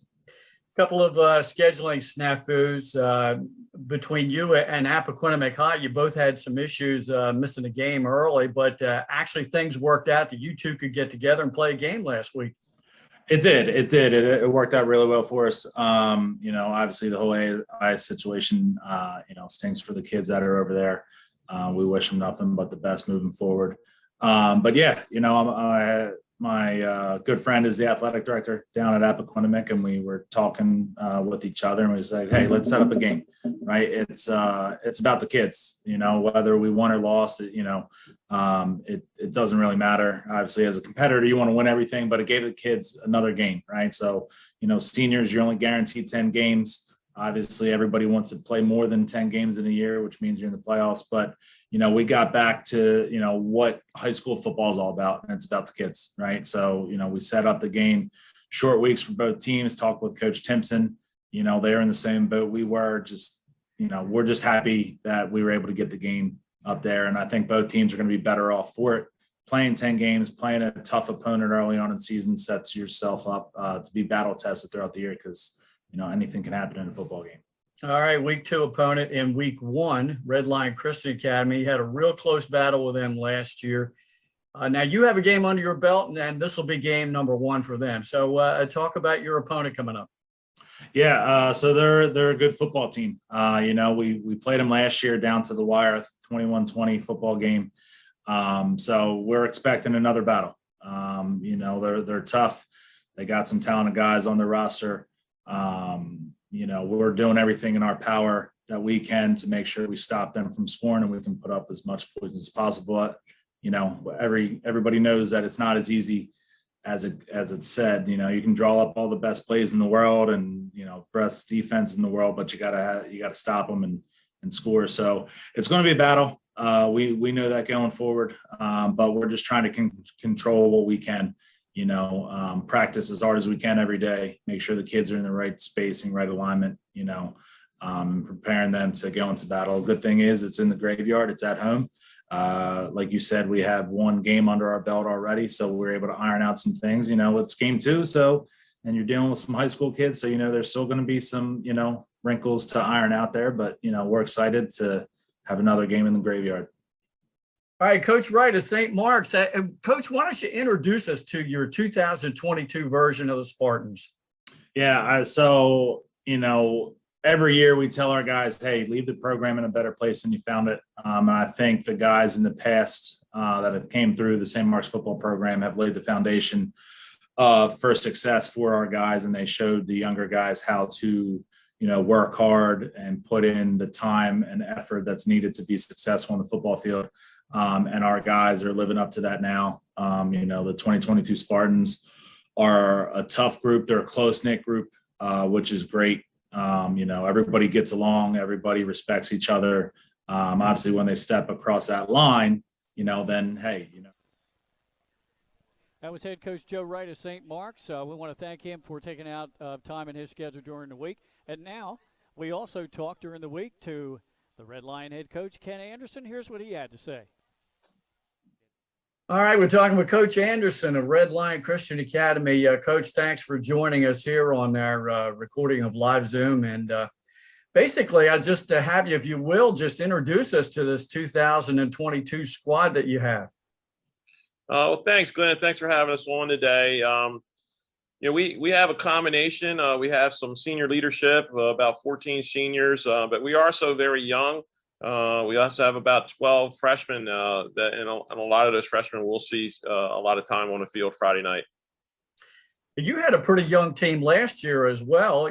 Your record, I don't think, was indicative of how you really played on the field to me. You ran a lot of close battles last year, including this rematch you have with St. Mark's coming up. So talk about, if you would, about preparing week in and week out. For me, I think you're in the toughest district of any of the three classifications. Well, I absolutely agree with the tough district there. You got a lot of great coaches within our district, a lot of great ADs and schools, and it's an honor to play. But again, we have a nickname of that division, the Black and Blue division. You have to be ready every week, and certainly, we are a small school, and but we get the most out of our players, and we feel that we're ready to go. All right, talk about ready to go. Your ball game coming up here with St. Mark's. Now, they already have a game under their belt. So, Coach, talk to us about how much of an advantage you think that is that your team hasn't had game experience yet. Or you can also flip it over and say, hey, well, they don't have any film on us yet. Yeah. Anytime you play St. Mark's, you definitely have to be prepared. I mean, Coach Joey over there, prepares his team well.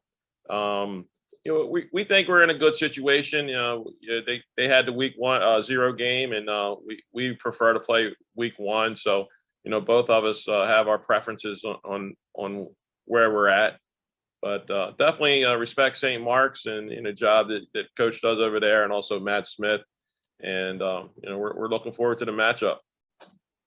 Back here at halftime at St. Mark's High School, they call it the Graveyard. Got a couple of scores for you right before we go to the stats. McCain leading Odessa 22-0 at the end of 3 quarters. Wilmington Charter earlier today defeated First Aid Military 21-6. Caravel has a 36-0 lead over Glasgow near the end of the first half. And last we heard, Smyrna and Arundel were scoreless. Also last we heard, it was Seaford 14 and Tower Hill 8. In the first half of that one. Let's take a look at our unofficial stats for the first half, and Pat, go ahead and give us those team numbers. Absolutely, taking a look at it, as you can see on the board, St. Mark's dominating from a standpoint of total yardage. 83 on the ground, and it's been multiple guys getting it done. Donovan Artis has led the way with 2 rushing touchdowns, as well as T.J. Martin. He had one of his own, and Matt Hannock as the third back has got the 4th touchdown for the Spartans, all on the ground. Through the air, Chase Padalano's gotten it done. He's moved the ball down the field, 102 yards through the air. And then the big one is defensively. How impressive this Spartan team has been. 8 total sacks in the first half, 6 of them by number 41, Jake O'Donohue. It's an impressive performance by him. As for the Red Lion Lions, they've struggled on the ground, and that's really been a big-time part of this one, Glenn. They haven't been able to be balanced offensively because they haven't been able to establish a run. You see there, minus 44 total. What that takes into effect is the 8 sacks. Yeah. If you're just talking about ground game through running plays, you see that in a parentheses, 6 total yards on the ground. Through the air, when they are given protection to their freshman quarterback, Evan Budinger. He has made a few Yeah. plays through the air, 86 total yards for him. And defensively, they have not been able to get to Padalano. As you can see, 0 sacks there. All right, got one other score to pass along to you in the second quarter. It's Wilmington Friends 14-6 over Delmar. So those are the scores we have for you now. I understand from my contact down at Arundel, Maryland, it's a 0-0 game. Smyrna's defense, that I expected to be very, very good this year. They had a lot of talent coming back. They're doing a great job against Camachi and the Wildcats offense, but they are struggling offensively themselves. Their quarterback just threw his second interception in the first half. That game got a late start. All right, we'll take another quick commercial break, and we'll be back for the start of the second half of this one. Red Lion and St. Mark's here on Delaware Live, powered by 302 Sports. Wings, 6 locations throughout Delaware and 2 locations in Maryland.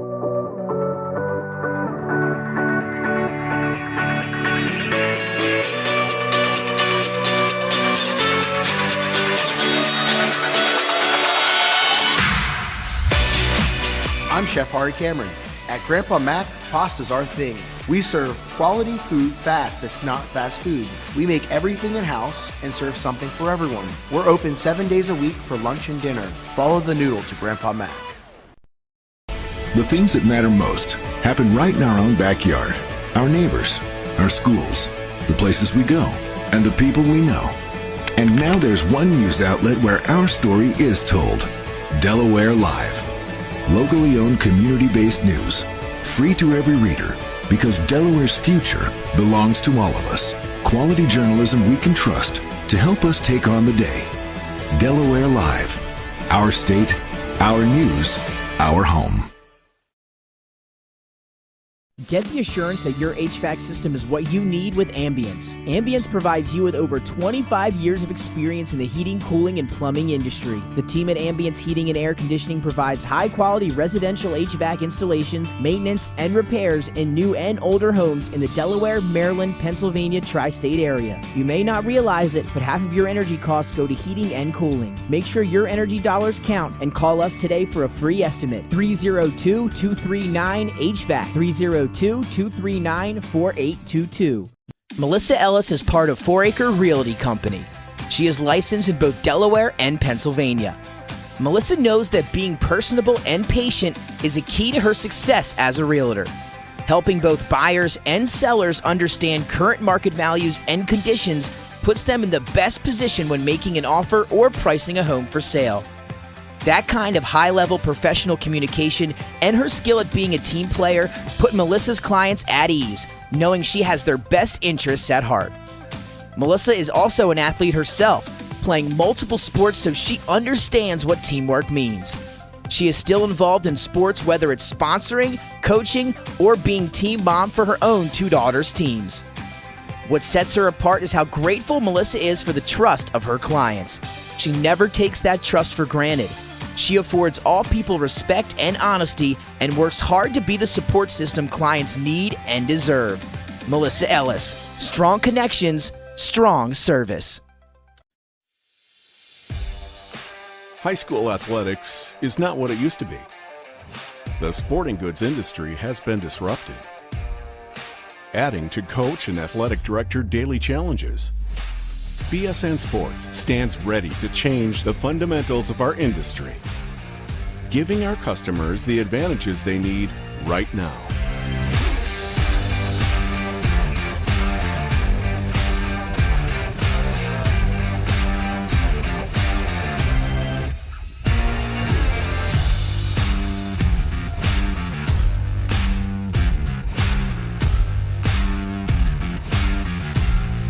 Your dedicated local sales pro is supported with nationwide team service, including sport and category experts. Get the look of D1 colleges and pro teams with our program that streamlines ordering your staff apparel, player gear, and fan wear. Stretch your budget with our fundraising solution. Free and ready in minutes. Our campus branding products are perfect for boosting school and team pride. BSN Sports has the advantages you need right now.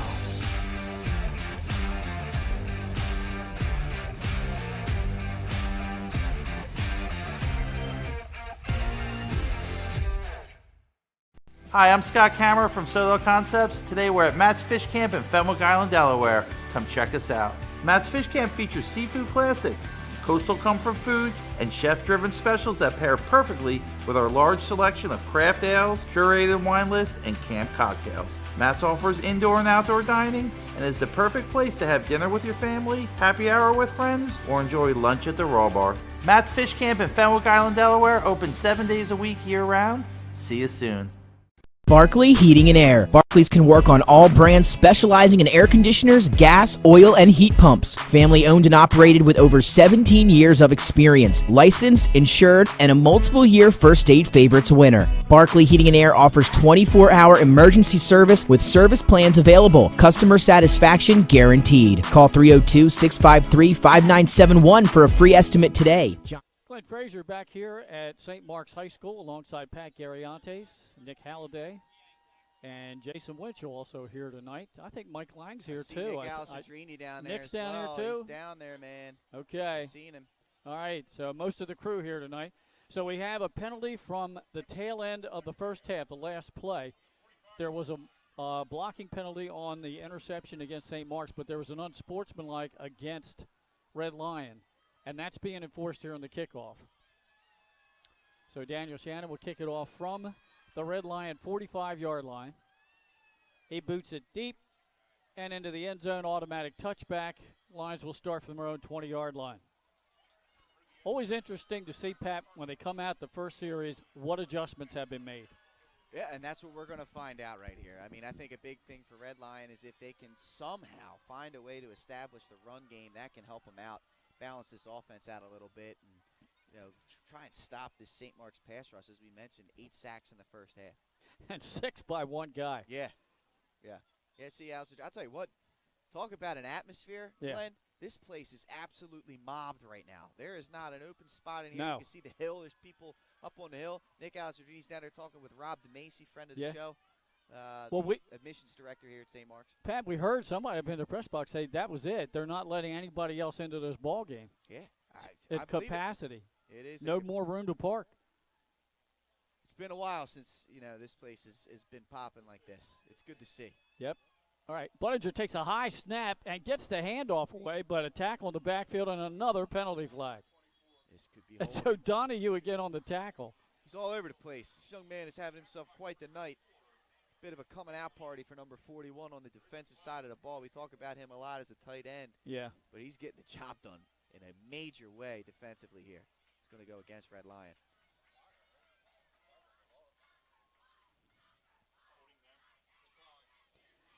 Now they're going to take the loss on the play. I thought it was a loss of a couple of yards.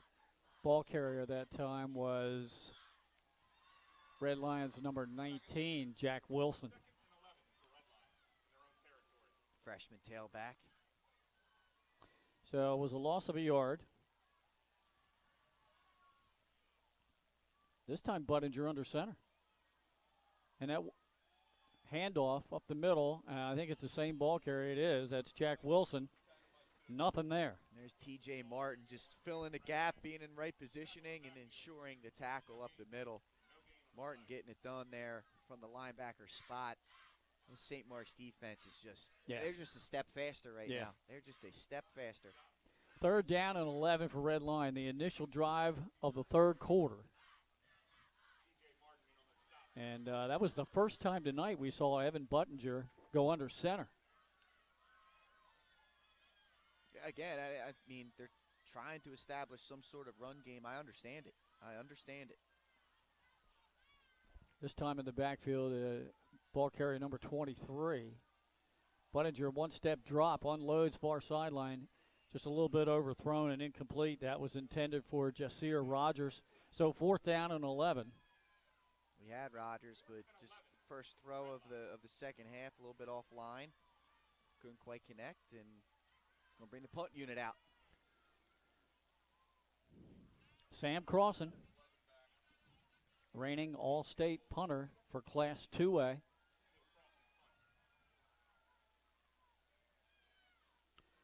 He's going to stand just outside the goal line.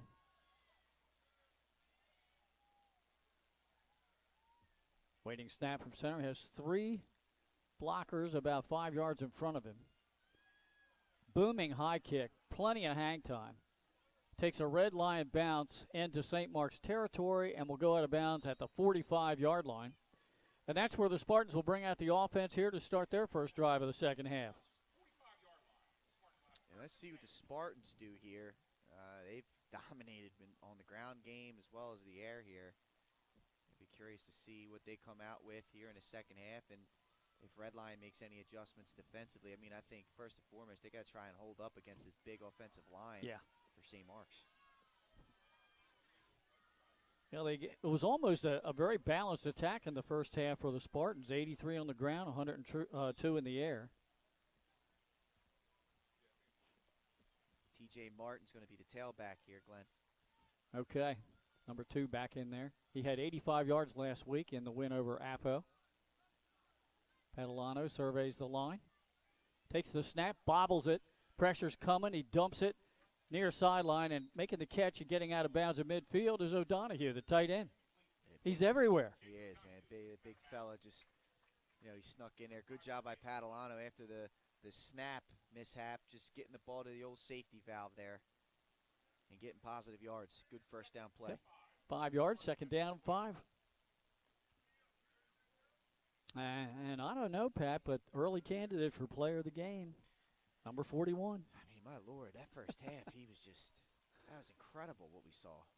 Well, there's several players always to choose from for a player of the game, but he's certainly on the list right now. We have a quick early timeout here in this third quarter taken by head coach Joe Wright.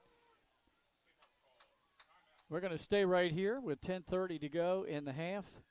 Let's see if we can update you on anything else on the scoreboard. Here's what we had at halftime. We have McCain leading Odessa 22-0 going into the fourth quarter.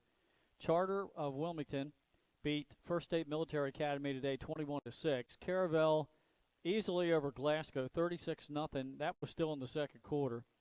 Del Mar and Wilmington Friends in a battle as expected, 14-6 in favor of the Quakers. That was a second quarter score.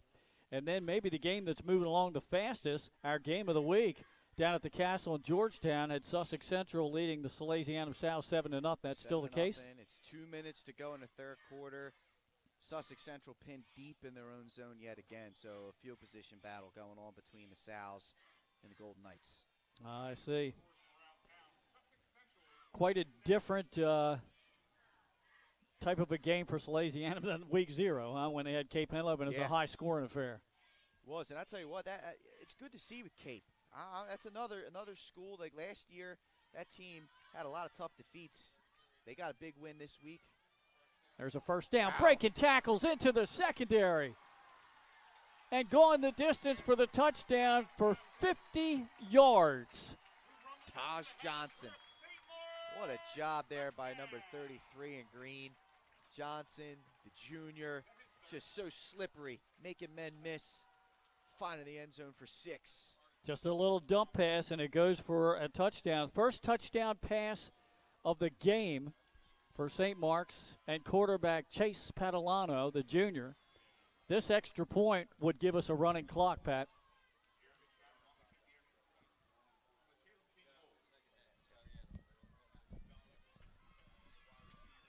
Yeah, Glenn, extra point will determine that.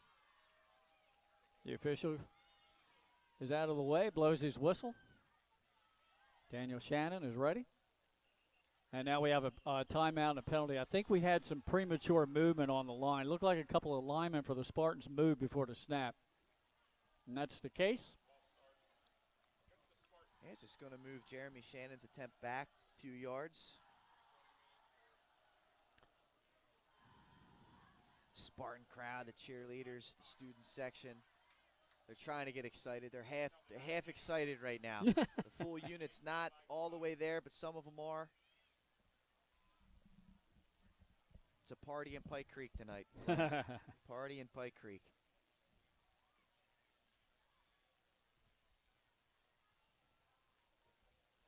This will make this what, a 25. They're setting it down at the 15, but a 25-yard extra point attempt. Has plenty of leg. No good. Missed a wide left. So it will not be a running clock. It's 34-0. That penalty cost St. Mark's from getting the running clock. And it conserves a lot of clock for Red Lion Christian Academy as they try to get something going here offensively in the second half. Yeah, it's been a tough night for Red Lion, no doubt about it, Glenn. You know, they are a young group, especially in the skill positions. A lot of young guys out there going against a pretty veteran team here in St. Mark's. And this is one of those, you're going to watch the film, you're going to learn some things from this. But at the end of the day, you flush this one down the toilet, as they like to say nowadays. That's a big thing that's being said around the way. You flush it, and you move on to next week. Learn what you can from it. Daniel Shannon will kick it off to Red Lion here. 10:19 to go in the third quarter, 34-0 in favor of the home team Spartans. Second home game of the season for them. Little squib kick down the center of the field. That's tough. Mishandled and then picked up inside the 10 at the 8-yard line. Penalty flag flies. And swarmed under the 20, and another flag comes flying out. A lot of penalties coming out here, Glenn. Looks like Red Lion's going to be backed up to the 10 to start this drive if they're both against Red Lion. We shall see. I mean, that's usually where that one was thrown. You would think this would be a holding situation, but let's see. Yep. Both penalties against Red Lion.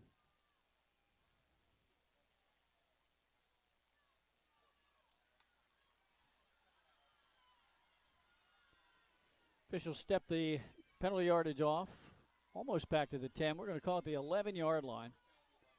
And that is where the Lions will start this drive. It's a tough one here for Red Lion, and it's one of those when it rains it pours type situations right now.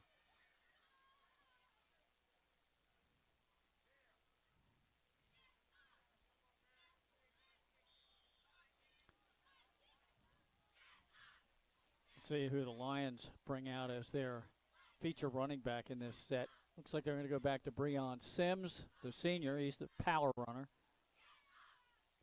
Two wideouts to the top of your screen, one to the bottom. Budinger surveys the line. Oh, the snap comes back and he wasn't ready. He falls on it, and they're going to take a loss back to the 5. Oof. And I tell you what, this is not the area of the field where you want that to be happening. But again, young unit. Week 1, yeah. Glenn. These right. kind of, we saw this kind of stuff happen last week in these week 0 matchups. St. Mark's had that extra week of preparation here, getting a game under their belt week 1 or week 0. You could definitely tell they're the sharper team right now.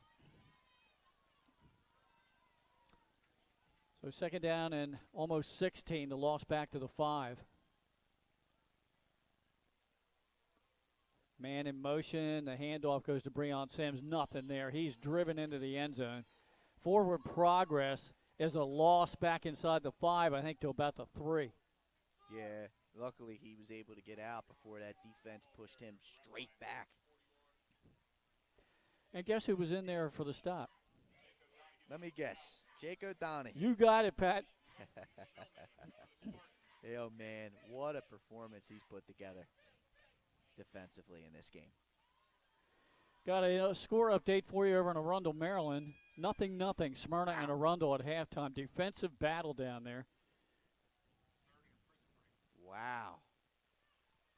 Smyrna held scoreless for a half. I wonder when the last time that happened was, Glenn. Well, they've got a new quarterback this year. Yep.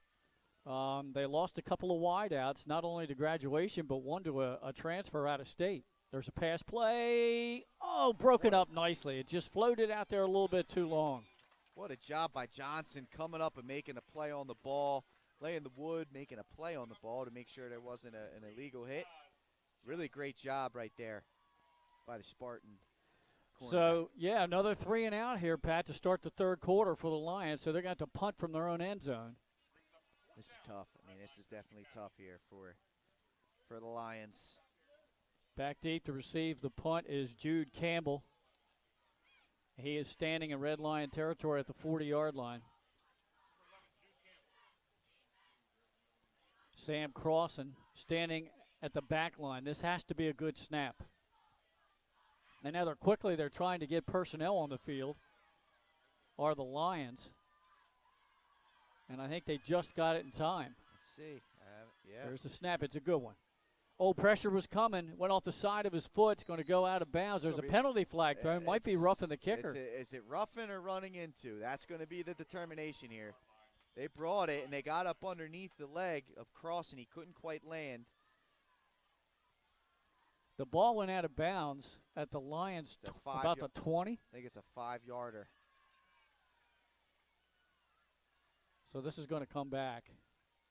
I mean, you got to repunt this, get yourself some better field position. And Crossan is a kindly fellow. He picked up the flag. He wanted to go back to the official, and nobody would take it, so he threw it back down on the ground.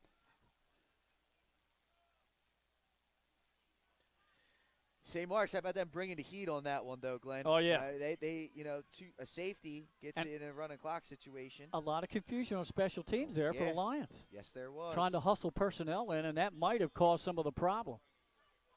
Well, and, that's what we've seen a lot of last weekend.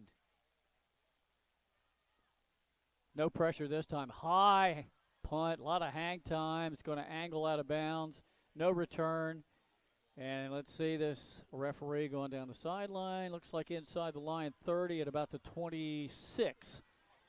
Great field position again for St. Mark's. So not only have they pretty much dominated both sides of the ball in the game, but they've benefited from excellent field position. Yes, they have. And they've taken advantage of it. That's been the important thing. Take advantage of the opportunities you're given. Padalano in the offense, huddling up just off the sideline. 8:18 to go, third quarter. It's 34-0 St. Mark's over Red Lion. These two last year was a 21-20 game. Fourth quarter action down at Sussex Central. Looks like Salesianum's got the ball over midfield, driving inside the 30. Oh, we got a new quarterback. It's not Padalano. Pass was incomplete. The first pass attempt for the new QB. That's James Campbell, a sophomore. Yeah, it looks like his intended target on the play was Bryce Tucci. Couldn't quite connect with him. Salesianum inside the 25, looking to tie that game up in the fourth quarter down there in Sussex Okay, Central. Pat, Keep great an eye on job that. keeping us up to date. That's our First State Ortho game of the week down there in Georgetown. Campbell stays in at quarterback. We've probably got some other non-starters in the game now, too. Getting the ball, number 17. Goes straight forward. He might have got a couple of yards. It's good to see Keegan Barnes back out there. Obviously, earlier in the game, had the fumble on a carry. Looked like he was banged up. Obviously, now he's back out there toting some second-half action, some second-half carries here. Got 2 yards there to be third down and 8. Clock running with 7:45 to go in the third quarter. Next week, the Spartans will get Woodbridge. They take the drive down to Bridgeville. Woodbridge stinging a little bit from their loss last night to Cape Henlopen. Tell you what, though, they made things interesting. That game was out of hand for a while, and then I looked at the final. Seemed like they had themselves quite the fourth quarter. Campbell rolls near side, throws downfield. Oh, what a great leaping one-handed deflection of the ball in the end zone. Almost an INT. Tell you what, you're right, Glenn. That was an impressive play there. I believe that's Rogers. Went up there trying to make the play one-handed. He just couldn't quite bring that one in. That would have been a highlight play there if he made that pick. Yes, it would have. Incomplete pass, that brings up fourth down and 8.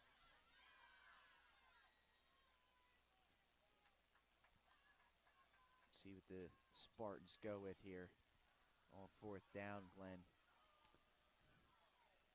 Want to spread the field out. Yep. Hannock in the backfield. Yeah, trips to the bottom.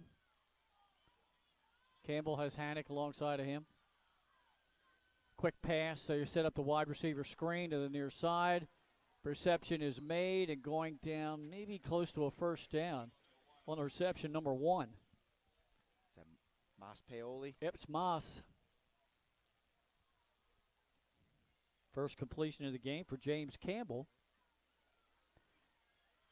And it looks like they might have to measure. No, they're going to give him a first down. Wow, that's big. So that pass went for 8 yards. If I'm not mistaken, Mas Paoli's the son of former Salesianum assistant, St. Elizabeth assistant, DMA head coach Sam Paoli, if I'm not mistaken. Okay.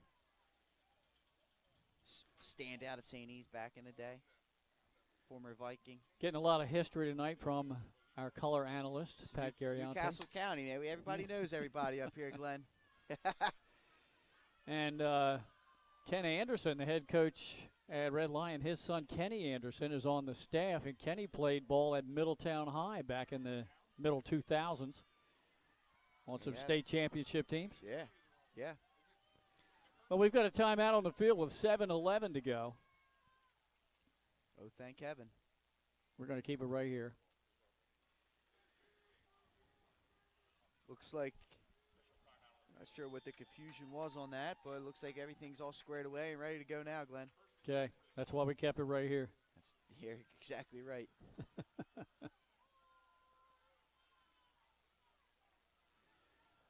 All right, after the official timeout, ready to go. First and 10 looks like to be about the 16, maybe the 17-yard line. Let's say the 16. James Campbell takes a snap, pitch out. They're going to run sweep to the far side, eluding one defender in the backfield and then getting a couple of positive yards, number 23. Luke Nahara, senior. Slippery back there, avoiding the tackle. Getting some positive yardage. Yeah, he picked up a couple. Nice work there by Nahara. Running out of room on the stat sheet now as we're getting new players in the game. Looks like there's And I brought legal size paper. Come on. That's tremendous. Oh, that's great. Looks like the officials taking a timeout here. Yep. Looks like nothing out of that Salesianum drive. We have a player down. That's why. There you go. The ball carrier. Nothing out of that Salesianum drive. Sussex Central now has the ball back around the same area that we saw Salesianum have it last. So 7:20 to go. It's still 7-0. Central on top, and now with the football. It looks like they went for it on fourth down. Salesianum did and couldn't get it down in this deep in the territory. Head coach John Wells is known for a tenacious swarming defense. He's got another solid group again this year. Had a lot of talent coming back from last year. He runs the wing tee. And you love it. I do. You're not kidding. I mean, we talked about it a lot last week when we did the game against William Penn. Hey, that offense can still get it done when properly taught. And obviously, Coach John Wells has been doing this for years, so he's mastered it. And it's good to still see it, especially in today's era where everything's spread. Everything's spread out nowadays. To still see that get done. And we were impressed with their passing game last week. T.J. Morris put the ball in the air almost 20 times. He did. He did. And you know what? If it's good execution, too. Good execution on these rollouts, these quick hitters. They're tough to defend.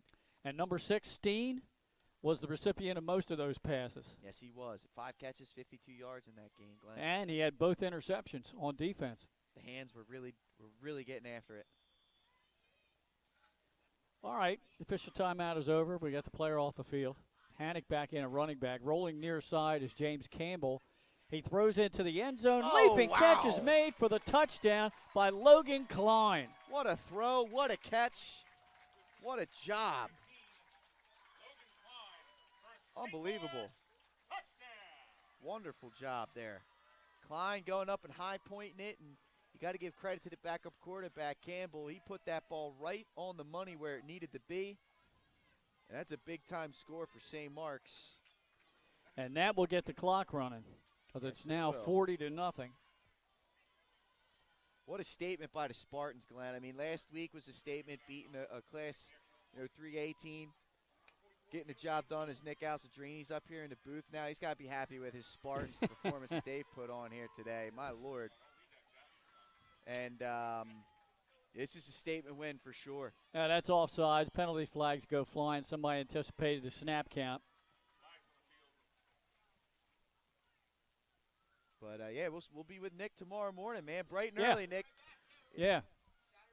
Saturday Nick night. Alcedrini is in the house in the press box. He's calling the game tomorrow morning. Yes. I don't know, but I think Nick better get home, get to bed. He's got an early wake-up call. Hey, I'll bring the eggs, Nick. For a 10:30 kickoff. I'll bring the eggs tomorrow, bud. At Don't the worry about Mount. it. Love it. Extra point Anyway. attempt. Snap good. Placement's good. Kick with a distance. Timeout on the field. Well, timeout in the press box. There's no timeout on the field. The clock's running.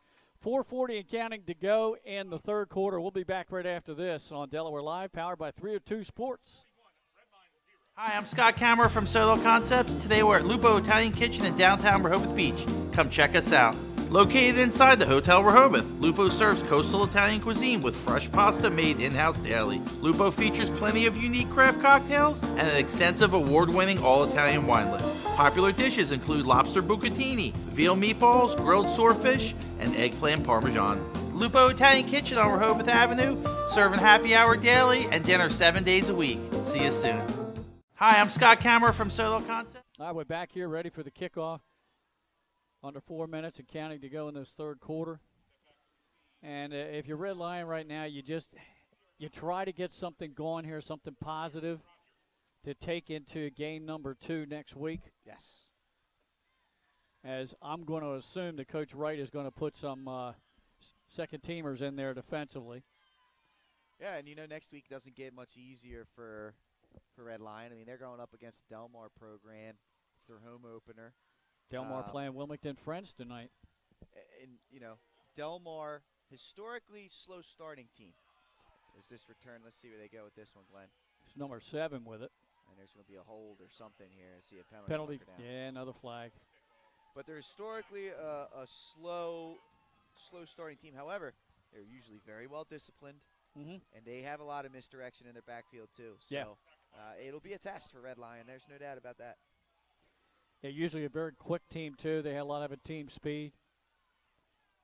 Penalty was an illegal block. On the return, so Red Lion will be backed up inside the 25, inside the 20.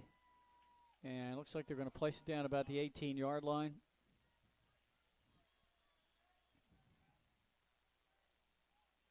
It's been a rough day here for the Lions. It was right off the bat. I know. St. Mark's has just been clicking on all cylinders since the opening kickoff here. And they have not slowed down. Coach Joe Wright, his team is looking really, really good right now. Sure are. Through 2 weeks. All right, Buttinger's under center.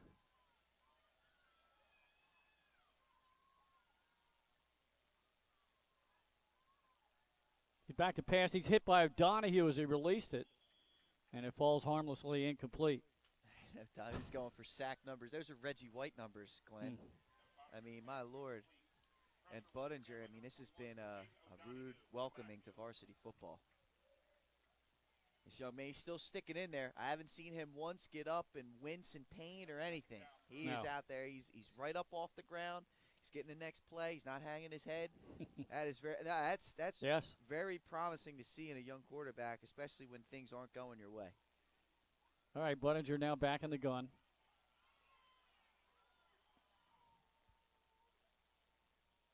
The handoff. Hit in the backfield, spun around and dropped. That's Romano on the carry. Looks like that was Hannick in there. I seen Caleb King in there as well. This guy's just swarming around the football. Loss of 4. Third down of 14 for the Lions. Under a minute to go in this third quarter.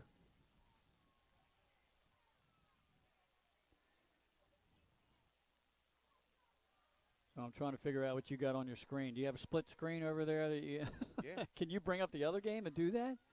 Yeah. Oh, look at him. He's special. What a producer. What a guy. Under 4 minutes to go. Sally's has the ball back, Glenn. It looks like they're at their own 34-yard line looking to drive. 4 minutes to go in the game? 4 minutes to go in the game. Wow. That's correct. 7-0. Central on top of the Zals. Tough one down there. Oh, high snap over the head. And it's going to be picked up in the end zone for a touchdown. Looks like they're going to spot him Number at the 1. Number 3. Looks like they're going to spot him at the 1. How about that? Oh, I thought he was in there. Wesley Millman. Great job getting in there by Wes. Millman also almost had the 6. I thought for sure he was in there. And every time you see one of the big guys get a touchdown, it's always nice. Yeah. Millman, linebacker, strictly playing defense. That would have been nice to see.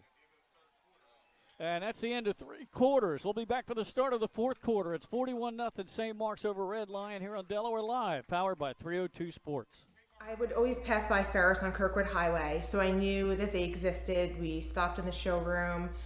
We just clicked, like from day one. They did a total kitchen renovation for us. Ferris was so organized. They were on top of everything from day one. Always here when they said they would be, always on time, kept to the schedule. The level of comfort speaking to everyone that works at Ferris, they were just super friendly, easy to talk to. It was like they were friends, not, people coming to work on our kitchen. The room is totally transformed from what it used to look like. To have all this seating now and the big table, the bench seats, it's great. I love coming home and just walking through the laundry room into the kitchen every day. It was just a great experience. We love Ferris. I would always pass by. As we start the 4th quarter, it's a 41-0 lead for the home team Spartans. As once again, next week they will have to make the road trip down to Bridgeville to take on the 0-1 Blue Raiders of Woodbridge, while Ken Anderson and the Red Lions get their home opener as they'll host the Wildcats at Del Mar next Friday night. Yeah, both teams, tough second matchups. Tell you what, and it's an opportunity for St. Mark's to make another statement against another program in their class. End of 3rd quarter, Odessa trailing McCain 22-0, and there's the ball carrier in for the end zone from 1 yard out. And a touchdown for number 17. I think they're short, Glenn. Oh, they are? They marked him short. Oh, my goodness. That's twice I've had a touchdown call called back. What do they got against you, Glenn? I don't know. Justice for Glenn Frazier. Give this man the touchdown call, please. I'm going to hold my breath on this one. Barnes will probably get it again. Campbell in the gun. Barnes behind him. Hand off to Barnes. If that's not 6, my name's not Glenn Frazier. And your name is? Thank you, sir. Improves St. Mark's lead to 47-0 now. Clock running here, of course.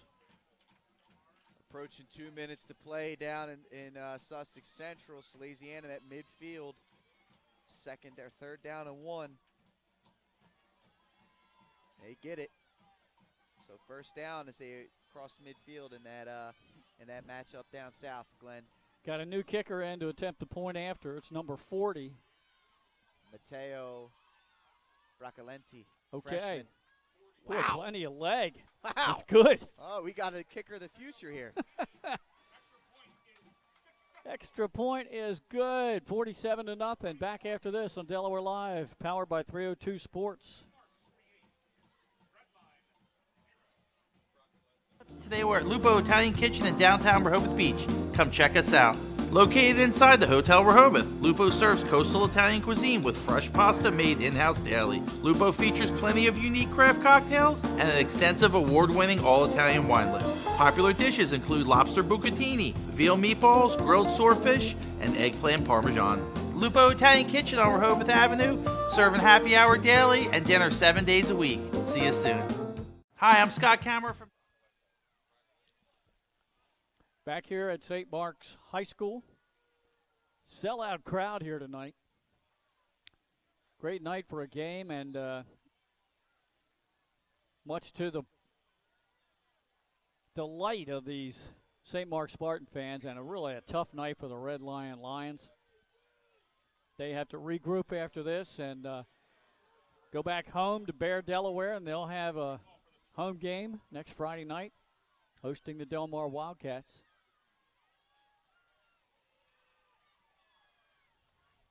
Del Mar had to long travel this week. Right now, they're up there playing Wilmington. Oh, no, wait a minute. I guess that is a home game down there. Playing Friends? Yeah, Wilmington Friends doesn't have lights, do they? No, I don't think they do. No. And the ball was fumbled out of bounds, so it'll be right there at the 24-yard line, I believe. Yeah, so that game is at Del Mar. Bernardo probably would have been better off to let that one roll out of bounds. He touched it while it was in play, and then it went out of bounds. They'll get the ball where it went out. St. George's Votech with a 27-0 lead at Caesar Rodney. We hadn't talked about that yet tonight. Rough start to the year for the Riders, who were shut out last week by Hodson. Yeah.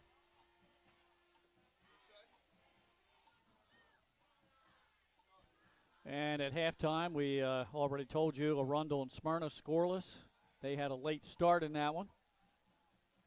Got a 3rd and 10 down here for the Sows. Minute 34 to go. Okay. Buttinger in the gun. Romano alongside him. Hands it off on a wide receiver sweep. Rogers trying to get the edge on the far sideline. Can't do it. Might be a gain of a yard if that. Spartan defense, again, doing a great job rallying to the football. They've been doing this all night. It's been extremely impressive to watch. No gain for Rogers.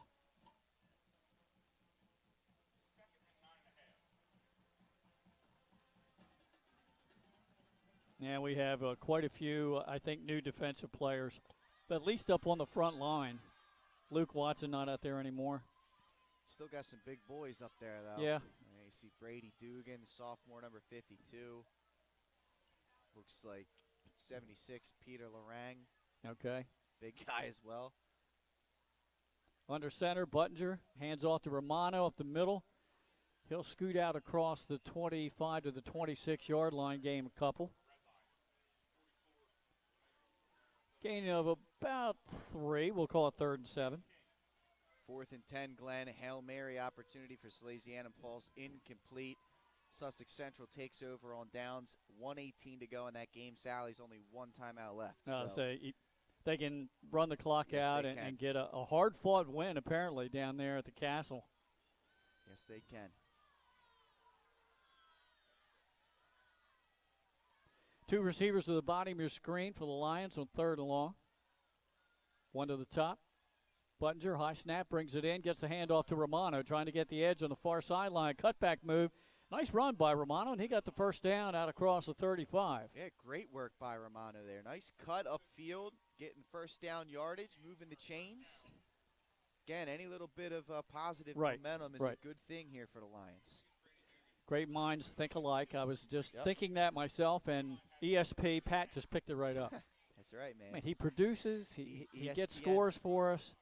He's the analyst, and he's reading my mind. For my next trick. Going to pull a rabbit out of your hat? If he had a hat. Now I'm going to pull Mike Lang into the booth. All right, Buttinger looks downfield.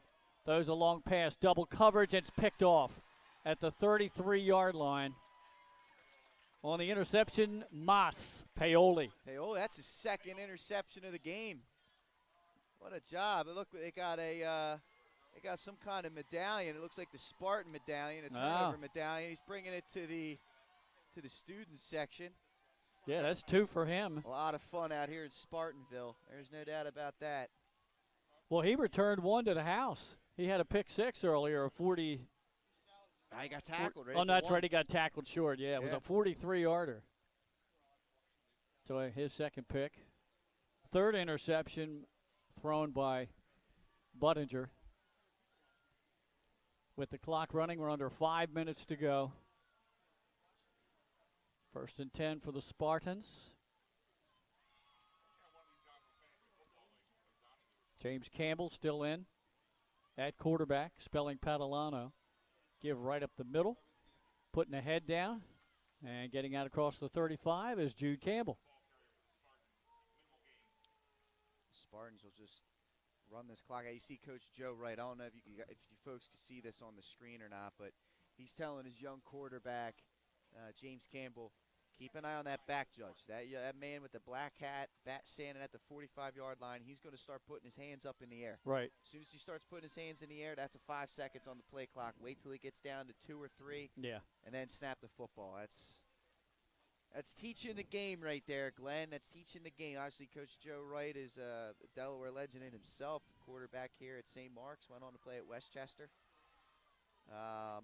He was a heck of a player, too, back Yeah. in the day. I can remember being a young kid watching him play. The Division II Rams. Handoff again up the middle. That's Hannock. Hannock across the 35 to the 37. He gains 2. This game has not yet ended down at Sussex Central. 53 seconds left. It's a 3rd and 9 for Central. It's 7-0 still, obviously.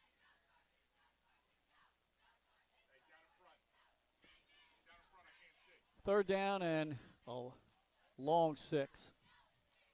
Clock rolling, under 3:10 to go. Glenn Frazier alongside Pat Garriantes. It's been fun, Glenn. Yeah. These first 2 weeks, seen a lot of football. Yes. Some storylines starting. Turn, it's a pitch out. I think that was a busted play, but making something out of nothing is Barnes. Wow. Just breaking tackles. Won't give up. He gets positive yardage. Wow. Should have been tackled probably behind the line of scrimmage. Ended up gaining about 3. What an effort by Barnes there. Just making men miss. Yeah. Slippery. So we mentioned Nick Halliday's on camera. And then 3 other members of the Delaware Live 302 Sports crew here watching the game tonight. Jason Winchell, Mike Lang, who is hanging around here. And we saw Nick Alessandrini a moment ago. Yeah, taking in his alma mater. Yeah, 5 games along our network of channels and crews last week in week 0. I was in on 3 of them. I think, were you at least 2, because you were 2 with me. I was with you for Arundel and Dover, as well as William Penn and Sussex Central. Yeah. I don't think I've ever done 3 games in 3 days. It's modern day now. Welcome to the modern day. And now at the inception of Thursday night football within the state of Delaware. Well, once again, the Central crew next week, we will have the First State Ortho game of the week down in Middletown at Cavalier Stadium. And the Harvest Bowl game between the Cavs and the Eagles, a rematch of last year's 3A state championship game. 2 communities separated by about 20 miles. It's always fun, Glenn. I always love doing that game with you. It'll be a packed house. It absolutely will. I'm excited for it. All right, 4th down and about 3. After the timeout, they will go into punt formation.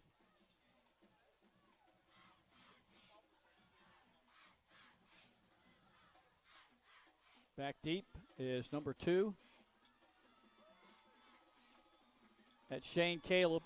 He's going to come up and field it and fumble it, and St. Mark's recovers it. Heads up play there by the special teams.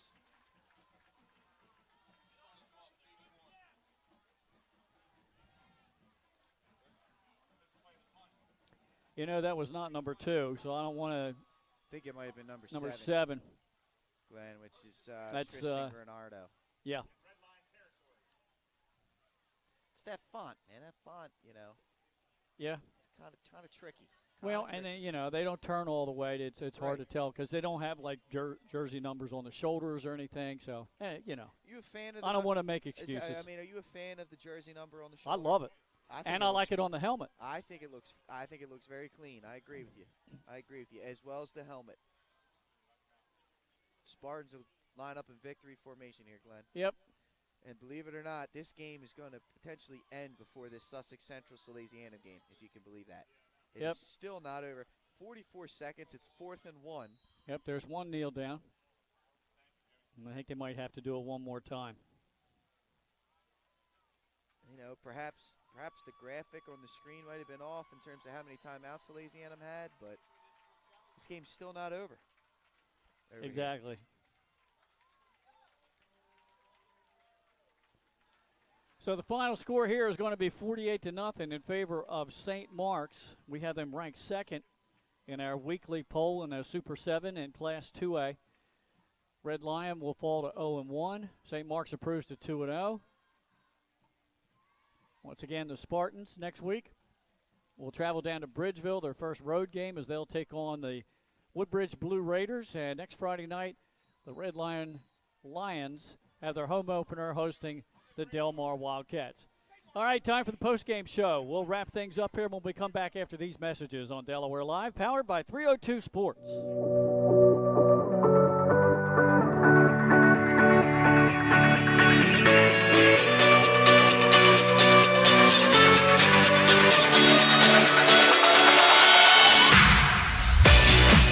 I'm Chef Hari Cameron. At Grandpa Mac, pasta's our thing. We serve quality food fast that's not fast food. We make everything in-house and serve something for everyone. We're open 7 days a week for lunch and dinner. Follow the noodle to Grandpa Mac. The things that matter most happen right in our own backyard. Our neighbors, our schools, the places we go, and the people we know. And now there's one news outlet where our story is told. Delaware Live. Locally owned community-based news. Free to every reader, because Delaware's future belongs to all of us. Quality journalism we can trust to help us take on the day. Delaware Live. Our state, our news, our home. Get the assurance that your HVAC system is what you need with Ambience. Ambience provides you with over 25 years of experience in the heating, cooling, and plumbing industry. The team at Ambience Heating and Air Conditioning provides high-quality residential HVAC installations, maintenance, and repairs in new and older homes in the Delaware, Maryland, Pennsylvania tri-state area. You may not realize it, but half of your energy costs go to heating and cooling. Make sure your energy dollars count and call us today for a free estimate. 302-239-HVAC. 302-239-4822. Melissa Ellis is part of 4Acre Realty Company. She is licensed in both Delaware and Pennsylvania. Melissa knows that being personable and patient is a key to her success as a realtor. Helping both buyers and sellers understand current market values and conditions puts them in the best position when making an offer or pricing a home for sale. That kind of high-level professional communication and her skill at being a team player put Melissa's clients at ease, knowing she has their best interests at heart. Melissa is also an athlete herself, playing multiple sports, so she understands what teamwork means. She is still involved in sports, whether it's sponsoring, coaching, or being team mom for her own two daughters' teams. What sets her apart is how grateful Melissa is for the trust of her clients. She never takes that trust for granted. She affords all people respect and honesty and works hard to be the support system clients need and deserve. Melissa Ellis. Strong connections, strong service. High school athletics is not what it used to be. The sporting goods industry has been disrupted, adding to coach and athletic director daily challenges. BSN Sports stands ready to change the fundamentals of our industry. Glenn Frazier and Pat Gariantes back here at St. Mark's High School. Final score, once again, 48-0. Here's the scoring in the second half. St. Mark's early in the third quarter, 50-yard touchdown pass from Padalano to number 33. And who did we say that was? Was that Johnson? That was Taj Johnson. Taj Johnson, yeah. Yeah, he caught it, and yards after catch. Just great job. Kick failed after there was a penalty on the first attempt. That made it 34-0. Then with 5:45 to go in the third, it was an 8-yard pass from James Campbell, who came in and spelled Padalano to Klein. Kick was good and that was Shannon again, 41-0, because they got another kicker in on their final touchdown, and he made the extra point after a 1-yard run by Barnes early in the fourth quarter, and that made the final 48-0. Red Lion had a scoring opportunity at a 47-yard field goal attempt that just fell short. And, of course, that was Sam Crossan, the reigning All-State 2A All-State punter. And really a great kicker and punter. Had a tough night tonight at times. Got a lot of hang time on his punts, though. And Coach Ken Anderson told us that he's going to be making a visit to Penn State coming up on Tuesday. That's tremendous. It's great to see, Glenn. Yeah, I mean, this was all Spartans from Jump Street. From the opening kickoff, they got it done on the ground. All of their running backs really got the work that the work done that they were hoping for. Donovan Artis, DJ Martin, Matt Hannock to a certain extent. It was just an impressive performance by this group. Really not a whole lot of stats to talk about in the second half. St. Mark's had a couple of short fields. We talked about the 50-yard touchdown pass. So quarterback Padalano ends up passing for 173 yards. Campbell added on 16. So they had 189 yards passing to go along with almost 100 yards on the ground. Very well-balanced attack by them, and they didn't really run the ball that many times in the second half. And in Red Lion, it was mostly 3 and outs. They had one drive where they got a first down, but way too many penalties and some things for Coach Anderson and the Lions to clean up. But one thing you will find with a Red Lion team and Coach Anderson coach team, there's no quitting those Lions. They're going to play to the final whistle, and they did so again here tonight. I think there are some signs and some positives for them to work with, and I think it starts with that young freshman quarterback who had a pretty good night passing. He almost passed for 100 yards, and we're talking about Evan Buttinger. Yeah, no, there's a lot to be excited about if you're a fan of this Red Lion team. Yes, tonight didn't go the way that they wanted. Absolutely right. It's a young team. They kind of, they got out-executed on both sides of the football, but you're right. I mean, this freshman class over there at Red Lion is something to keep an eye on over the next 4 years for sure. And you're right, it's led with that quarterback Evan Buttinger, who seemed unworried. He got hit a lot tonight. Yeah, he did. Glenn. He got hit a lot. Oh my gosh! And he just kept getting up. Did you announce our player of the game? We're about to, it's okay. There's a good lead right into it because Buttinger did get hit a lot. He got dropped 8 times tonight. 8 times, and our player of the game led the way with 6 of those sacks. Number 41, Jake O'Donohue. 6 sacks on the night, 4 of them on one possession, Glenn, in the second quarter. Absolutely dominating performance. He also had a few tackles for loss and a couple near sacks.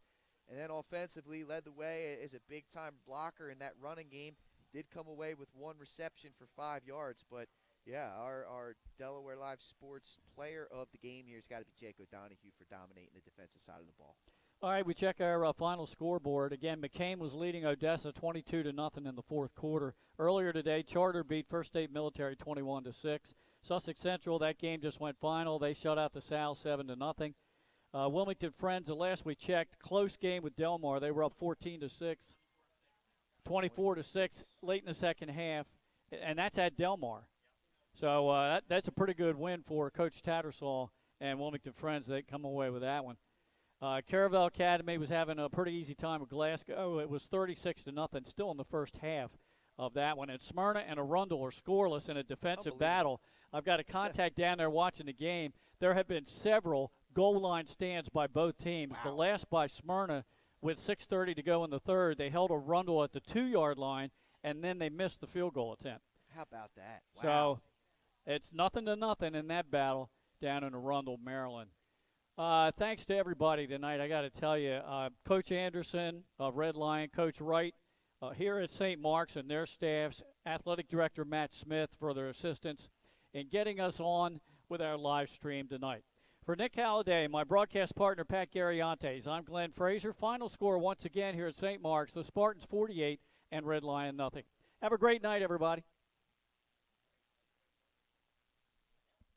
The things that matter most happen right in our own backyard. Our neighbors, our schools, the places we go, and the people we know. And now there's one news outlet where our story is told. Delaware Live. Locally owned community-based news. Free to every reader, because Delaware's future belongs to all of us. Quality journalism we can trust to help us take on the day. Delaware Live. Our state, our news, our home.